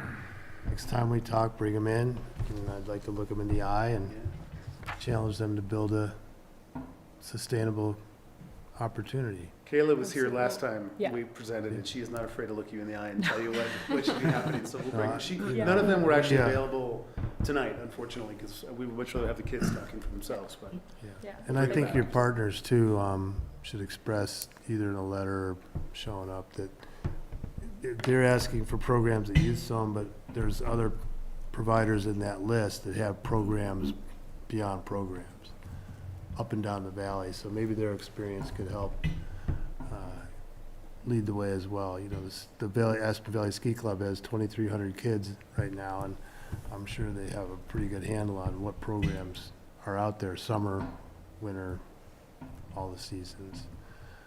Roaring Fork United, get those guys in the mix and have them advise as to what direction they'd go if they had the opportunity to do this. What would they do? What would their participation be? How would they market it to their communities? Bring in that bigger picture. Because it seems like it's focused on using RITA for arts and culture, but the other needs of students that aren't, or kids that aren't into that thing, but might be into this thing, is interesting. Yeah, absolutely. We've talked already with Aspen Science Center, so they are on board and engaged, and we can definitely get, a letter from them, or depending on what the next step is involvement from them. But STEM nights with like the Aspen Science Center would be super fun. yeah, like focus kids doing mindful drawing and yoga, and yeah, so not simply focused towards. The other thing we're seeing in the Aspen Valley Ski Club and the Sunday programs is Buttermilk is participation from the Latino Hispanic community that's twice what the participation is on Saturdays when we have the local Roaring Fork, Basalt, Carbondale, Aspen kids. So that's really a fun group to deal with. So that's all of great. our summer camps are bilingual, and I love to share the story. We had a woman 2 years ago have her kids here and for a bilingual theater camp, and she brought them back the second year commuting from Denver because she couldn't find a bilingual program for theater in Denver. Wow. So we really prioritize trying to make sure those kids get met where they are. The Aspen camp is reigniting as well. And they're heavily involved in Challenge Aspen now. They had their fun, both challenge the Def Camp just did their fundraiser at Takala, and then we do a week-long camp with Challenge Aspen. So they're already, most of these organizations you're talking about are in the mix. Right. The fitness-oriented ones, like I know personally because I've got, one kid who's an arts kid, one kid who's a sports kid, and one kid who's both. But my assessment sort of the valley, and I think Anna can speak to this as well, is there's a lot of opportunities for kids who want to do sports. And, Basalt doesn't have a choir teacher in the middle school right now. That got replaced with another PE teacher. And so we're trying to meet that need there, so. And I don't differentiate between sports and music and arts. I just look at the outcome we get by engaging kids. I don't Kids really playing. care how they got there, as long as they do. The other So- partner we've talked to is during the school days, groups like Eagle County Healthy Aging, because kids are in school, so the space will not be being utilized by kids, so we're looking for adult activations during the day that doesn't interfere with what will happen at 3:30 on. Apologize, one more. Are you familiar with the Mountain Youth nonprofit in Eagle County? That is a huge youth-empowered leadership academy that they've evolved over there that's really brilliant. Mostly in like the Vail Valley side? Bell Valley, Okay. yeah. Thanks. Great. I'll look at it. Just Cool. making a note. Not new. Jeannie McQueenie would be a good one Oh, great. to talk to. I think it's hard to, obviously argue with the myriad benefits that this would have for the youth. It seems like a relatively low cost and low risk way for us to add capacity in those areas. And I also think one of the benefits I see behind it is in looking at the 2E, 2E, right? Is that, getting that right? Development. I think it could really guide that conversation if we find, because we're still a ways out from that, but if we find that after a year of this operation that fills enough of this need, then it pushes us in a different direction for that development, because we've talked about youth programming and youth spaces and senior spaces, and if this space can provide enough of that, I think it really educates that conversation. Yeah, the learnings that we'll get from having this will inform a lot of things, and that's what Yeah. It's like the temporary. When we built the temporary, we thought we knew exactly what we should build for Takah, and then boy, did we learn a lot. So the same idea. We'll spend a couple years learning, so. It's pretty cool. Well, do you guys have enough direction from council at this point? I think so. Yeah. Okay, Yes, we do. cool. Thank you guys, it looks Thank you. awesome. Appreciate the presentation. Thanks. All right, next up, we have our council actions. The first one is item 7A is a public hearing and first reading of ordinance number 3, series of 2026, an ordinance to the town council of the town of Basalt, Colorado, amending section 8-2 and appendix C of the Basalt Municipal Code to provide for electric vehicle charging rates and policies for town EV charging stations. And we have Catherine and Justin. Yeah, thanks for having us, Mayor Mike and back there. Council. Yeah, we also have Mike Steiner with Holy Cross, so he could, Thank you. can answer any technical questions you guys have. This is something staff's been working on for a while. It's related to the EV charging rates and policies. As you know, as part of the council's strategic work plan, there's a goal of establishing a fee system for the use of the town's 6 EV charging stations. The town has seen a steady increase in the number of EVs in the population's fleet in the area over the last few years. And as the town has taken on more charging stations, the costs associated with them has become more significant. And because of this, town staff has developed and proposed a policy to implement some fees for charging to help cover some of those costs. Basalt currently operates and maintains 6 stations. 4 level 2 stations are the slower chargers, and 2 of the faster DC-FC or level 3 stations. Those 2 are right out here outside of Town Hall. Your memo includes a figure showing the utilization of those 6 stations over the past 4 months.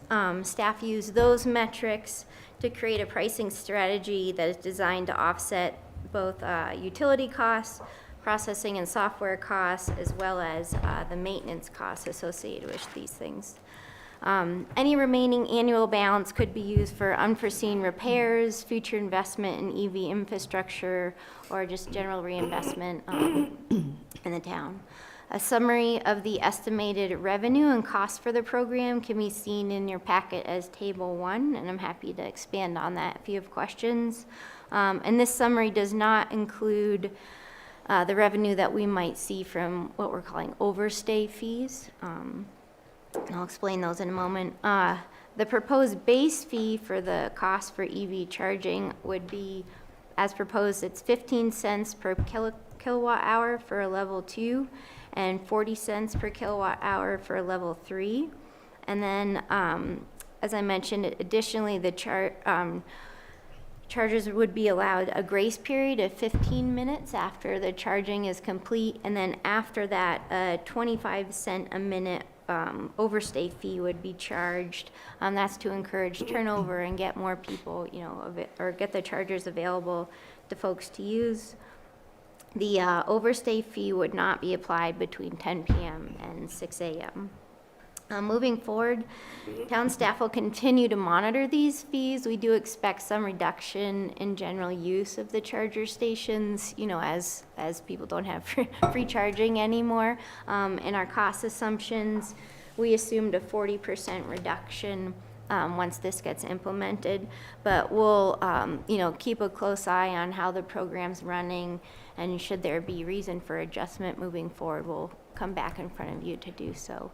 But that's the overall summary. I'm really appreciative of Holy Cross Energy for being a partner on this, and Justin's staff, of course, for help keeping on these EV chargers. They do require what sometimes seems to be an inordinate amount of staff time to just keep up with these things and figure them out. And they're a worthwhile endeavor, and we just want to make sure we're covering our costs there. So happy to answer any questions you have.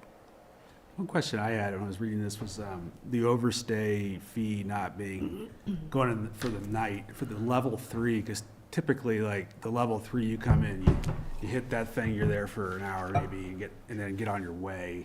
It's not really like the level 2s or AC type stuff where you're charging. And I would get where you're not going to go out there in the middle of the night to move your car, but the level 3s, it's like you're passing through. I mean, that kind of typically is what you would do with that. What's the rationale for the no overstay fees for those?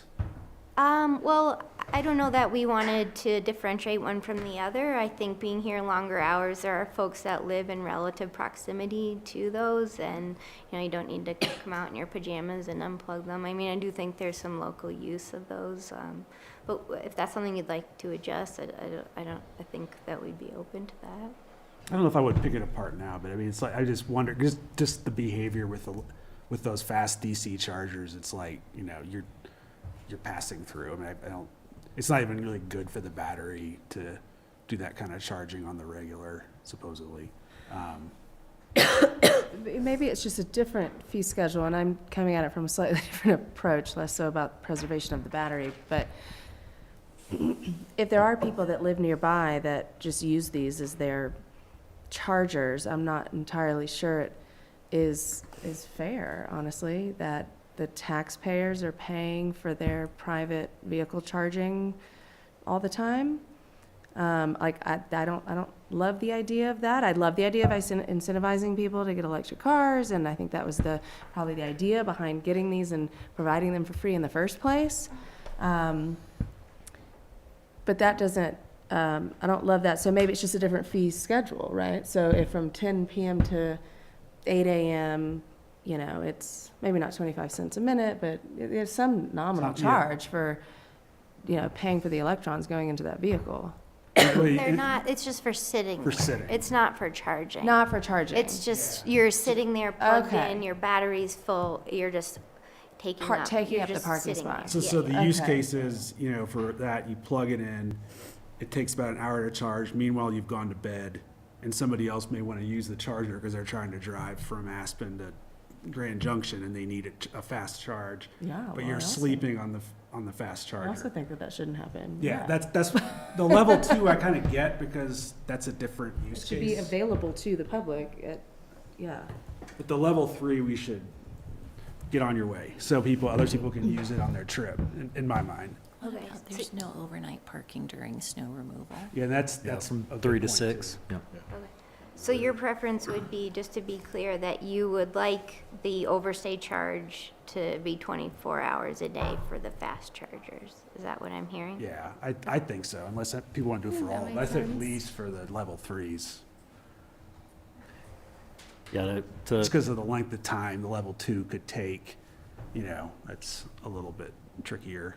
Yeah, and I could see, like, when I had an EV but was a renter and the multifamily housing didn't do charging, I'd like use the Skico ones, but they'd be busy all day, so I'd plug it in and sit there at 9 p.m. at night. That I'd like for a level 2 charger, it makes sense to not have the overdraft fee, but for a level 3, like, yeah, I could get in and out in half an hour at 10 p.m. and hope it's still available.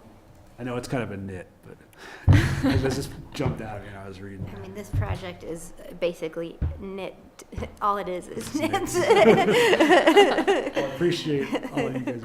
This is a public hearing too, and I didn't do that initially. So let's go ahead and do the public hearing really quick, and then if there's any other questions or comments, we can hit those. So I'll open the public hearing here at 7:44. I don't know if anybody online there is here to make comments. No, those are our Design. last time. And I don't think there's anybody in the room that I see getting up. So I will close the public hearing and continue with questions or comments if there are any other ones. The rates seem to be in line with totally what I've seen in the last few months. Last thing I'll mention, just for full disclosure, is I noted in the memo there is like a 9% software fee and credit card processing fee. We'll just pass that through right on to the consumer, along with any taxes, obviously. So if you were to charge, you'll get your per kilowatt hour charge on your bill in addition to that 9% processing fee and then any taxes. So just for full disclosure on that.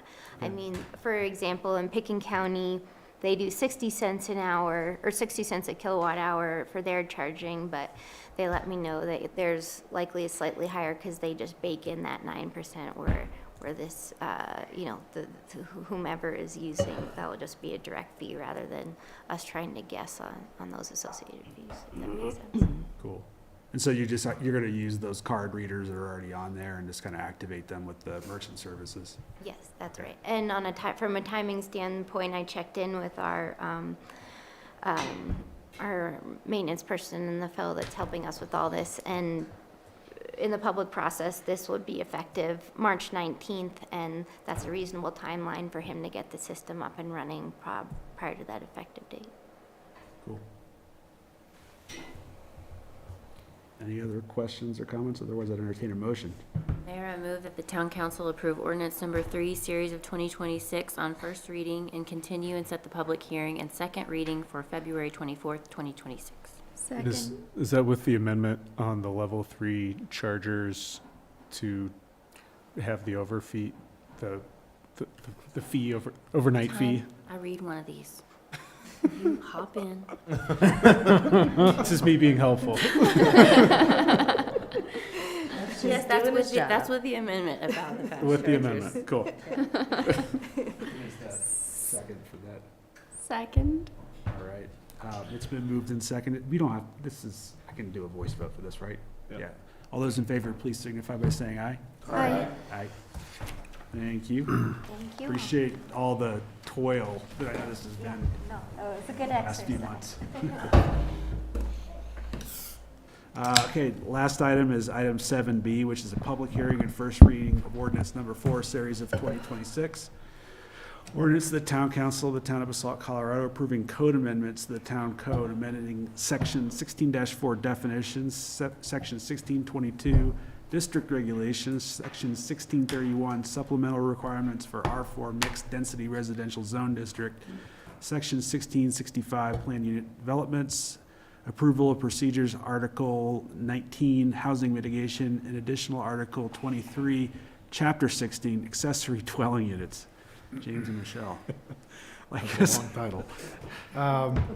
This is a public hearing and first reading of an ordinance that would approve of code amendments to permit ADUs throughout town in the residential zone districts, and to amend the town's affordable housing mitigation requirements.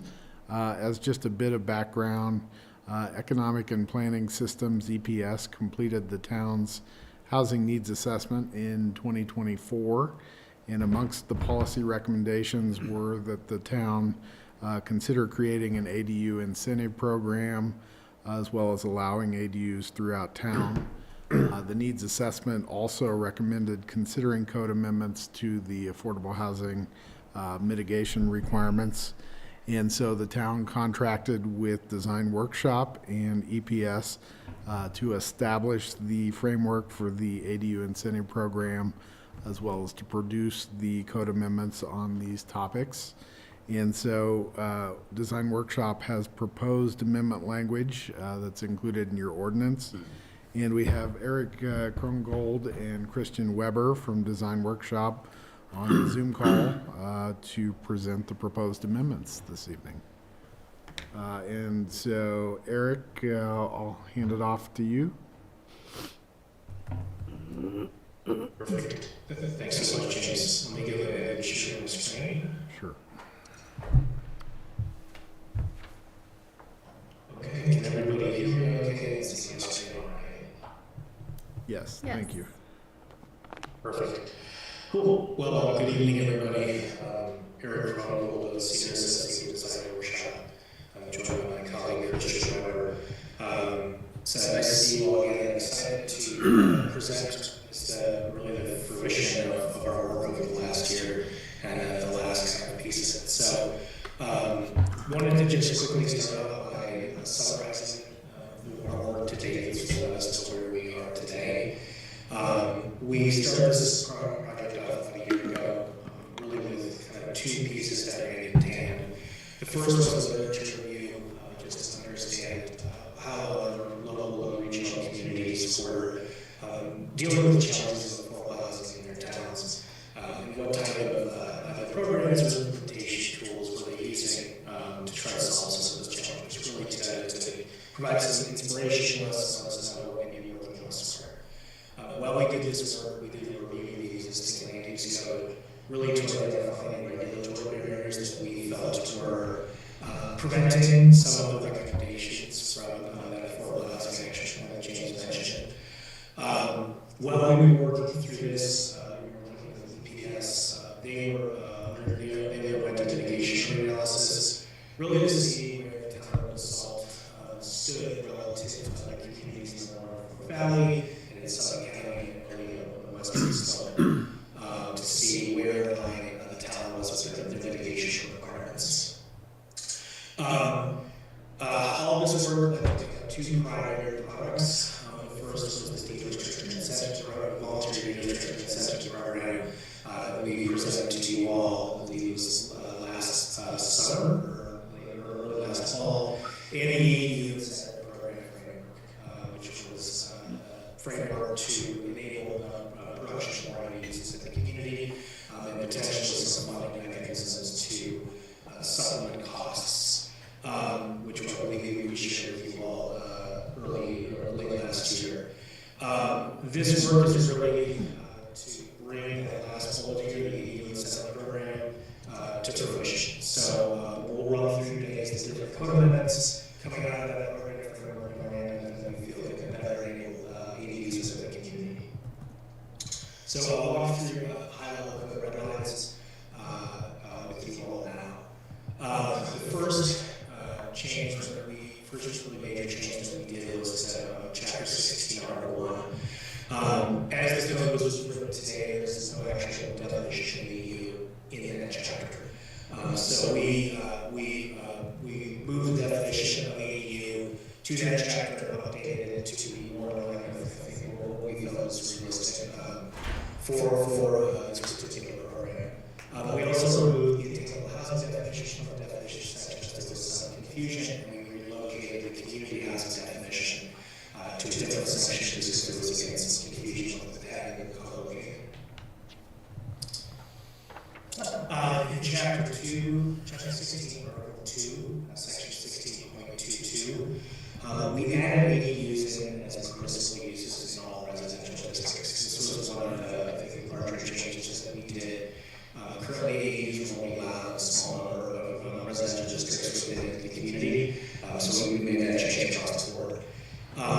section 16-3, some requirements we are for mixed density residential district. We changed the ADU standards to be in line with the other standards that are located within the code for ADUs. This particular section had different standards, so we just made it uniform with what was present in other zones. Is it, Chapter quick question, Sorry? the minimum lot size, 5,000 to 6,000 feet, was that part of that, you said the rationale to make it consistent with other sections? What was the rationale for that? It is, yeah, to make it consistent with the other residential zone districts that are proposed at 6,000 square foot. Okay. Yeah. Okay, I was just curious, but that answers that question. Thanks. Mm-hmm. Chapter 16, Article 4. This was a change to section 16-65 PUD and approval process. Currently, under the code, if EDU were to be pursued with an existing PUD, there's a rather arduous approval process that requires review and approval from the Planning and Zoning Commission and Town Council. Our red lines designate the approval of an EDU as either an insubstantial or substantial modification, meaning that they become subject to administrative review and approval process. So long as that EDU has consistency with the PUD and they adopt the PUD standards that are in place. We also, within these red lines for this section, created an off-ramp whereby, at the discretion of the town planner, they can elevate that approval to the Planning and Zoning Commission. There were challenges with interpretation and consistency with the PUD, with the underlying PUD, excuse me.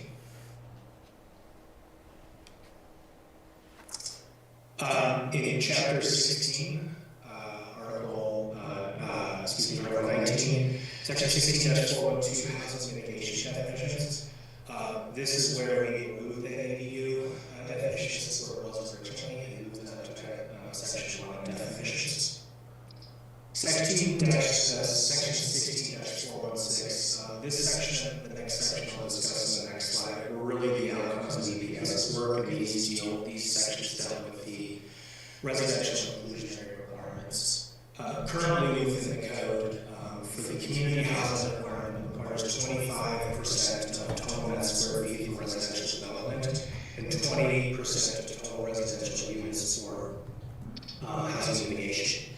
And then for residential, and then that has exemption size for residential, residential mixed-use development exemption size for detached structures of 3,000 square feet, attached structures of 1,400 square feet. The red lines that we propose first for the community housing requirement would raise that number to either 30-35% and 20, and 30% respectively. This is for the community housing requirement. This was EPS's recommendation, really to bring Basalt in line with the mitigation requirements of other communities, both in the valley and on the western slope. For the exemption size for both detached and unattached units, this is we had initially recommended lowering the exemption size for detached to 1,500 square feet and unattached to 1,000 square feet. When we presented this to TOC, they had raised some concerns with potentially penalizing residents who were trying to stay within the community at a cost to them. So we've included an option for some amended language here that would basically bifurcate the requirement. So resident occupied residential mixed-use developments would have an exemption size for detached, would have an exemption size of 3,000 square feet, and unattached 1,400 square feet. So they keep the same level as today. In cases where non-resident occupying those that exemption size was lower for detached 1,500 and unattached 1,000. And Eric, maybe if I can clarify, this is only for exemptions in projects with 3 or less units. So it's not kind of in any development application. Thank you, Jesus.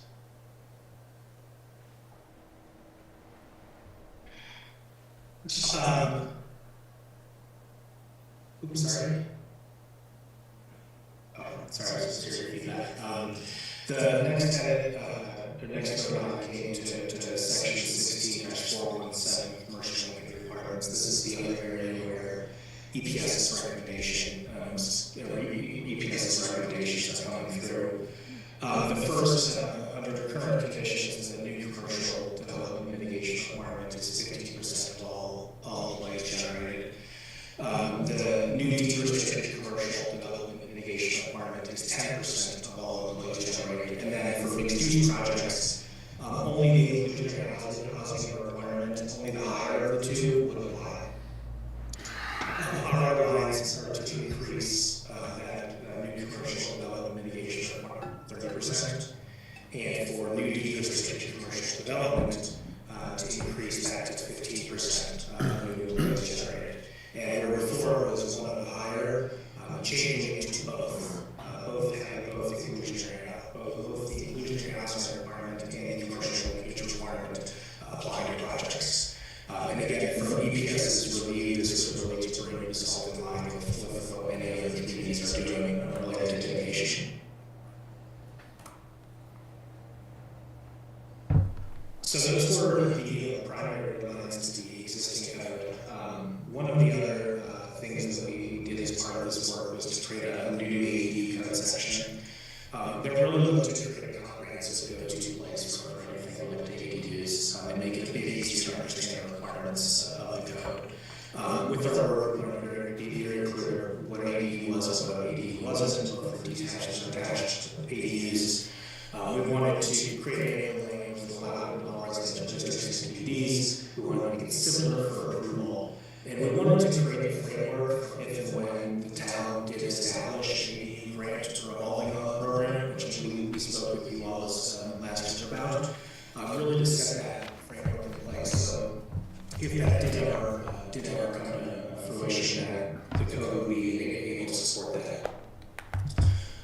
So within this new section, we define the purpose of this section. That ADUs are central to some larger housing goals of the community, and clarify the intent of the section that promote consistency with ADUs across the community to ensure that they're developed in a manner that supports the town's housing goals and can facilitate ADUs as a new housing choice in the community. For the definition section, we refer to the definition section for the primary definition of ADU, though we also, in this particular code section, provide additional definitions for both attached ADU and detached ADU. For applicability, this is where we note that they're permitted in all residential zone districts. And for approval within land development, this is where we walk through the process that allows an ADU to be approved as an administrative action without having to go through an arduous review process. The development standards section establish clear and predictable standards for lot size, height, setback, parking standards for ADUs, so that they're not, detracting from the community character in any way. And in the occupancy use regulation section, this is where we really start to set a framework for occupants if that individual developing the ADU is pursuing any type of loan or financial aid from the town. So this is where we allow terms of participation for that financial assistance program and eligibility, just to set your expectations for if any type of assistance is given. Finally, the last section, section 16-413, this is where we protect any already legally established ADUs by recognizing them as conforming and preserving any existing restrictions that exist as ADUs on the center of town. has been a bit of a whirlwind. I appreciate everyone's patience and happy to answer any questions about these other items. Thanks, Eric. Let's do the public hearing really quick, probably. It's quick. So I'll go ahead and open the public hearing at 8:03, and if anybody wants to make comments, you're welcome to do so. But I don't see anybody online or in the room who wants to, so I will close the public hearing and open it up for questions or comments from fellow counselors. I'll go. One comment is this discussion about ADUs in Basalt is going on at the same time as the discussion in Pickett County with CDUs.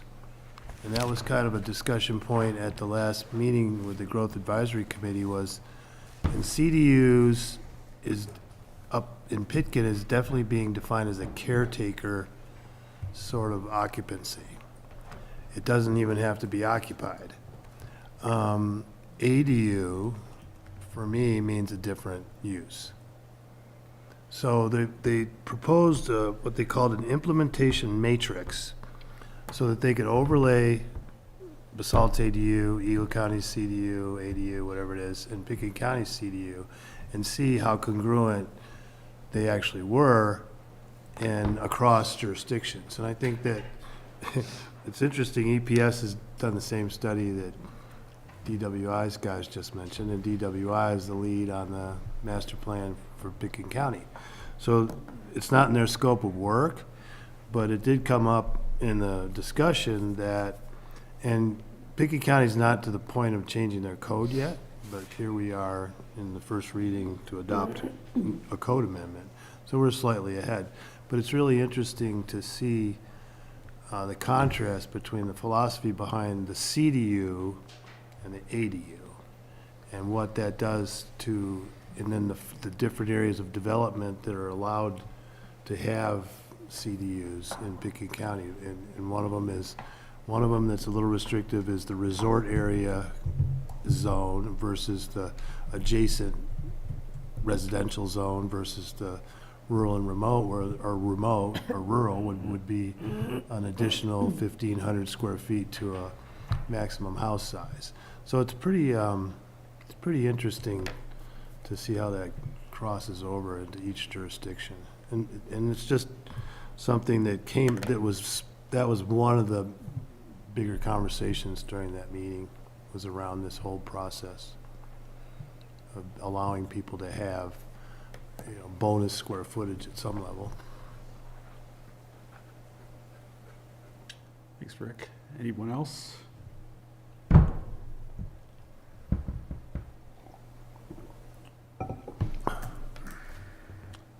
I don't have any other comments at this point in this, but just, you guys hit what we asked for.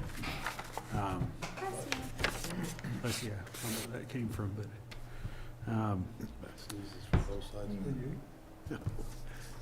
yeah. I don't have any other questions or comments myself. Anybody else? So if I read it all correctly, that there is a requirement to provide one off-street parking spot for the ADU, correct? Correct. Do we have any ability to provide a variance for that? Like, can people come to us and say, like, this is where I live, there's plenty of on-street parking, but off-street would really pose a problem, we can make allowances for that? Yeah, so we basically followed the existing residential standards here by requiring one parking space per unit. It's certainly a topic council can discuss if you want to discuss having half a space, no parking requirement. That's certainly in there. Pursuing a request to change it could be something we can make sure we have an option in there. I think it's just so dependent upon, The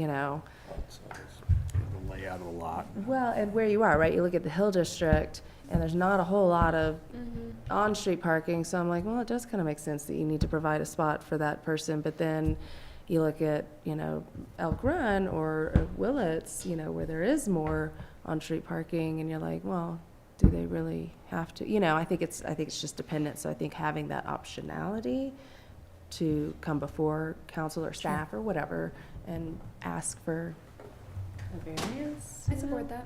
I was actually surprised you didn't call that out. Transportation.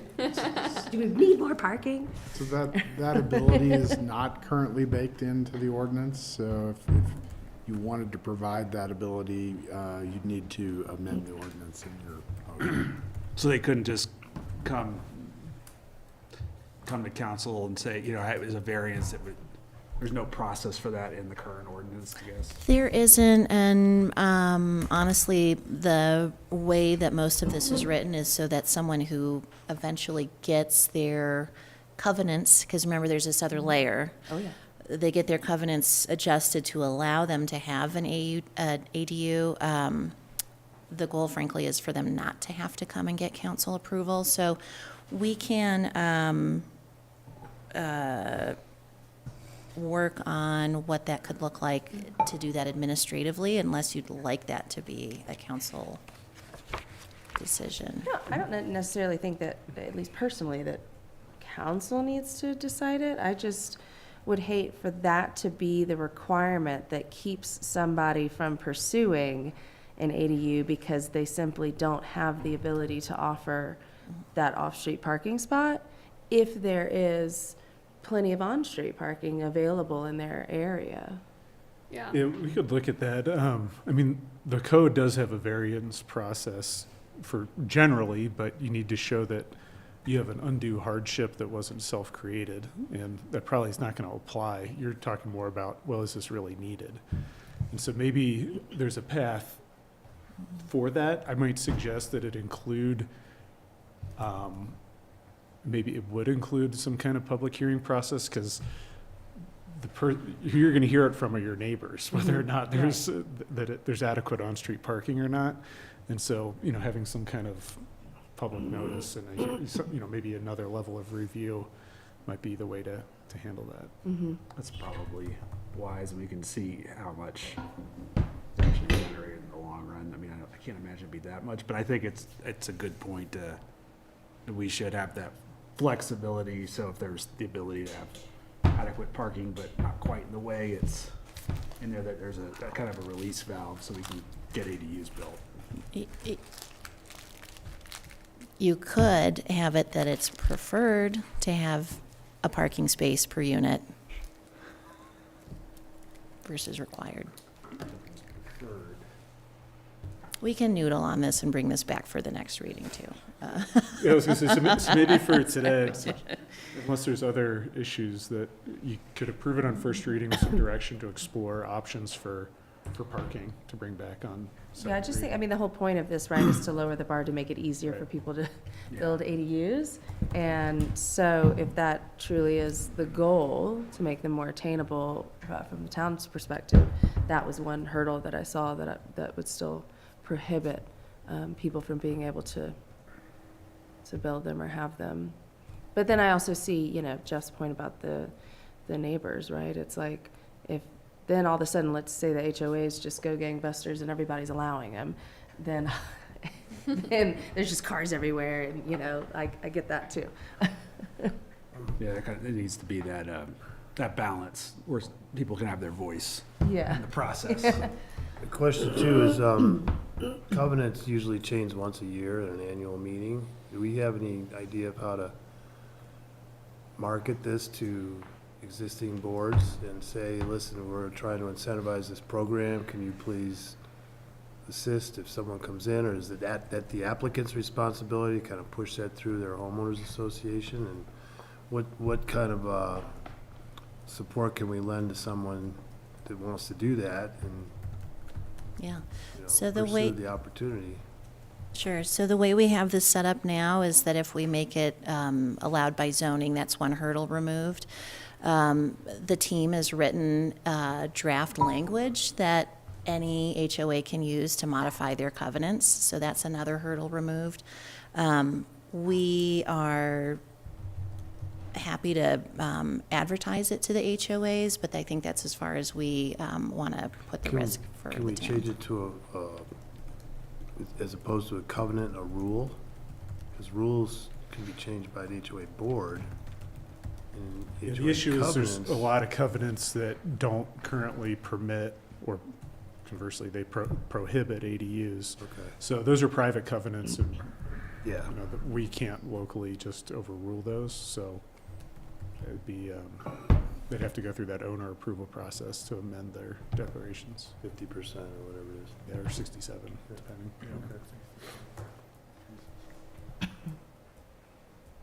Any other questions or comments? Parking one was good. Anything else like that, if you think of it, we can always come back.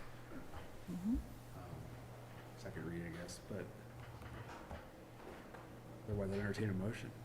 Mayor, I move that the town council approve ordinance number 4, series of 2026, on first reading, with exploration of the aforementioned amendment, and continue to set the public hearing and second reading on February 24, 2026.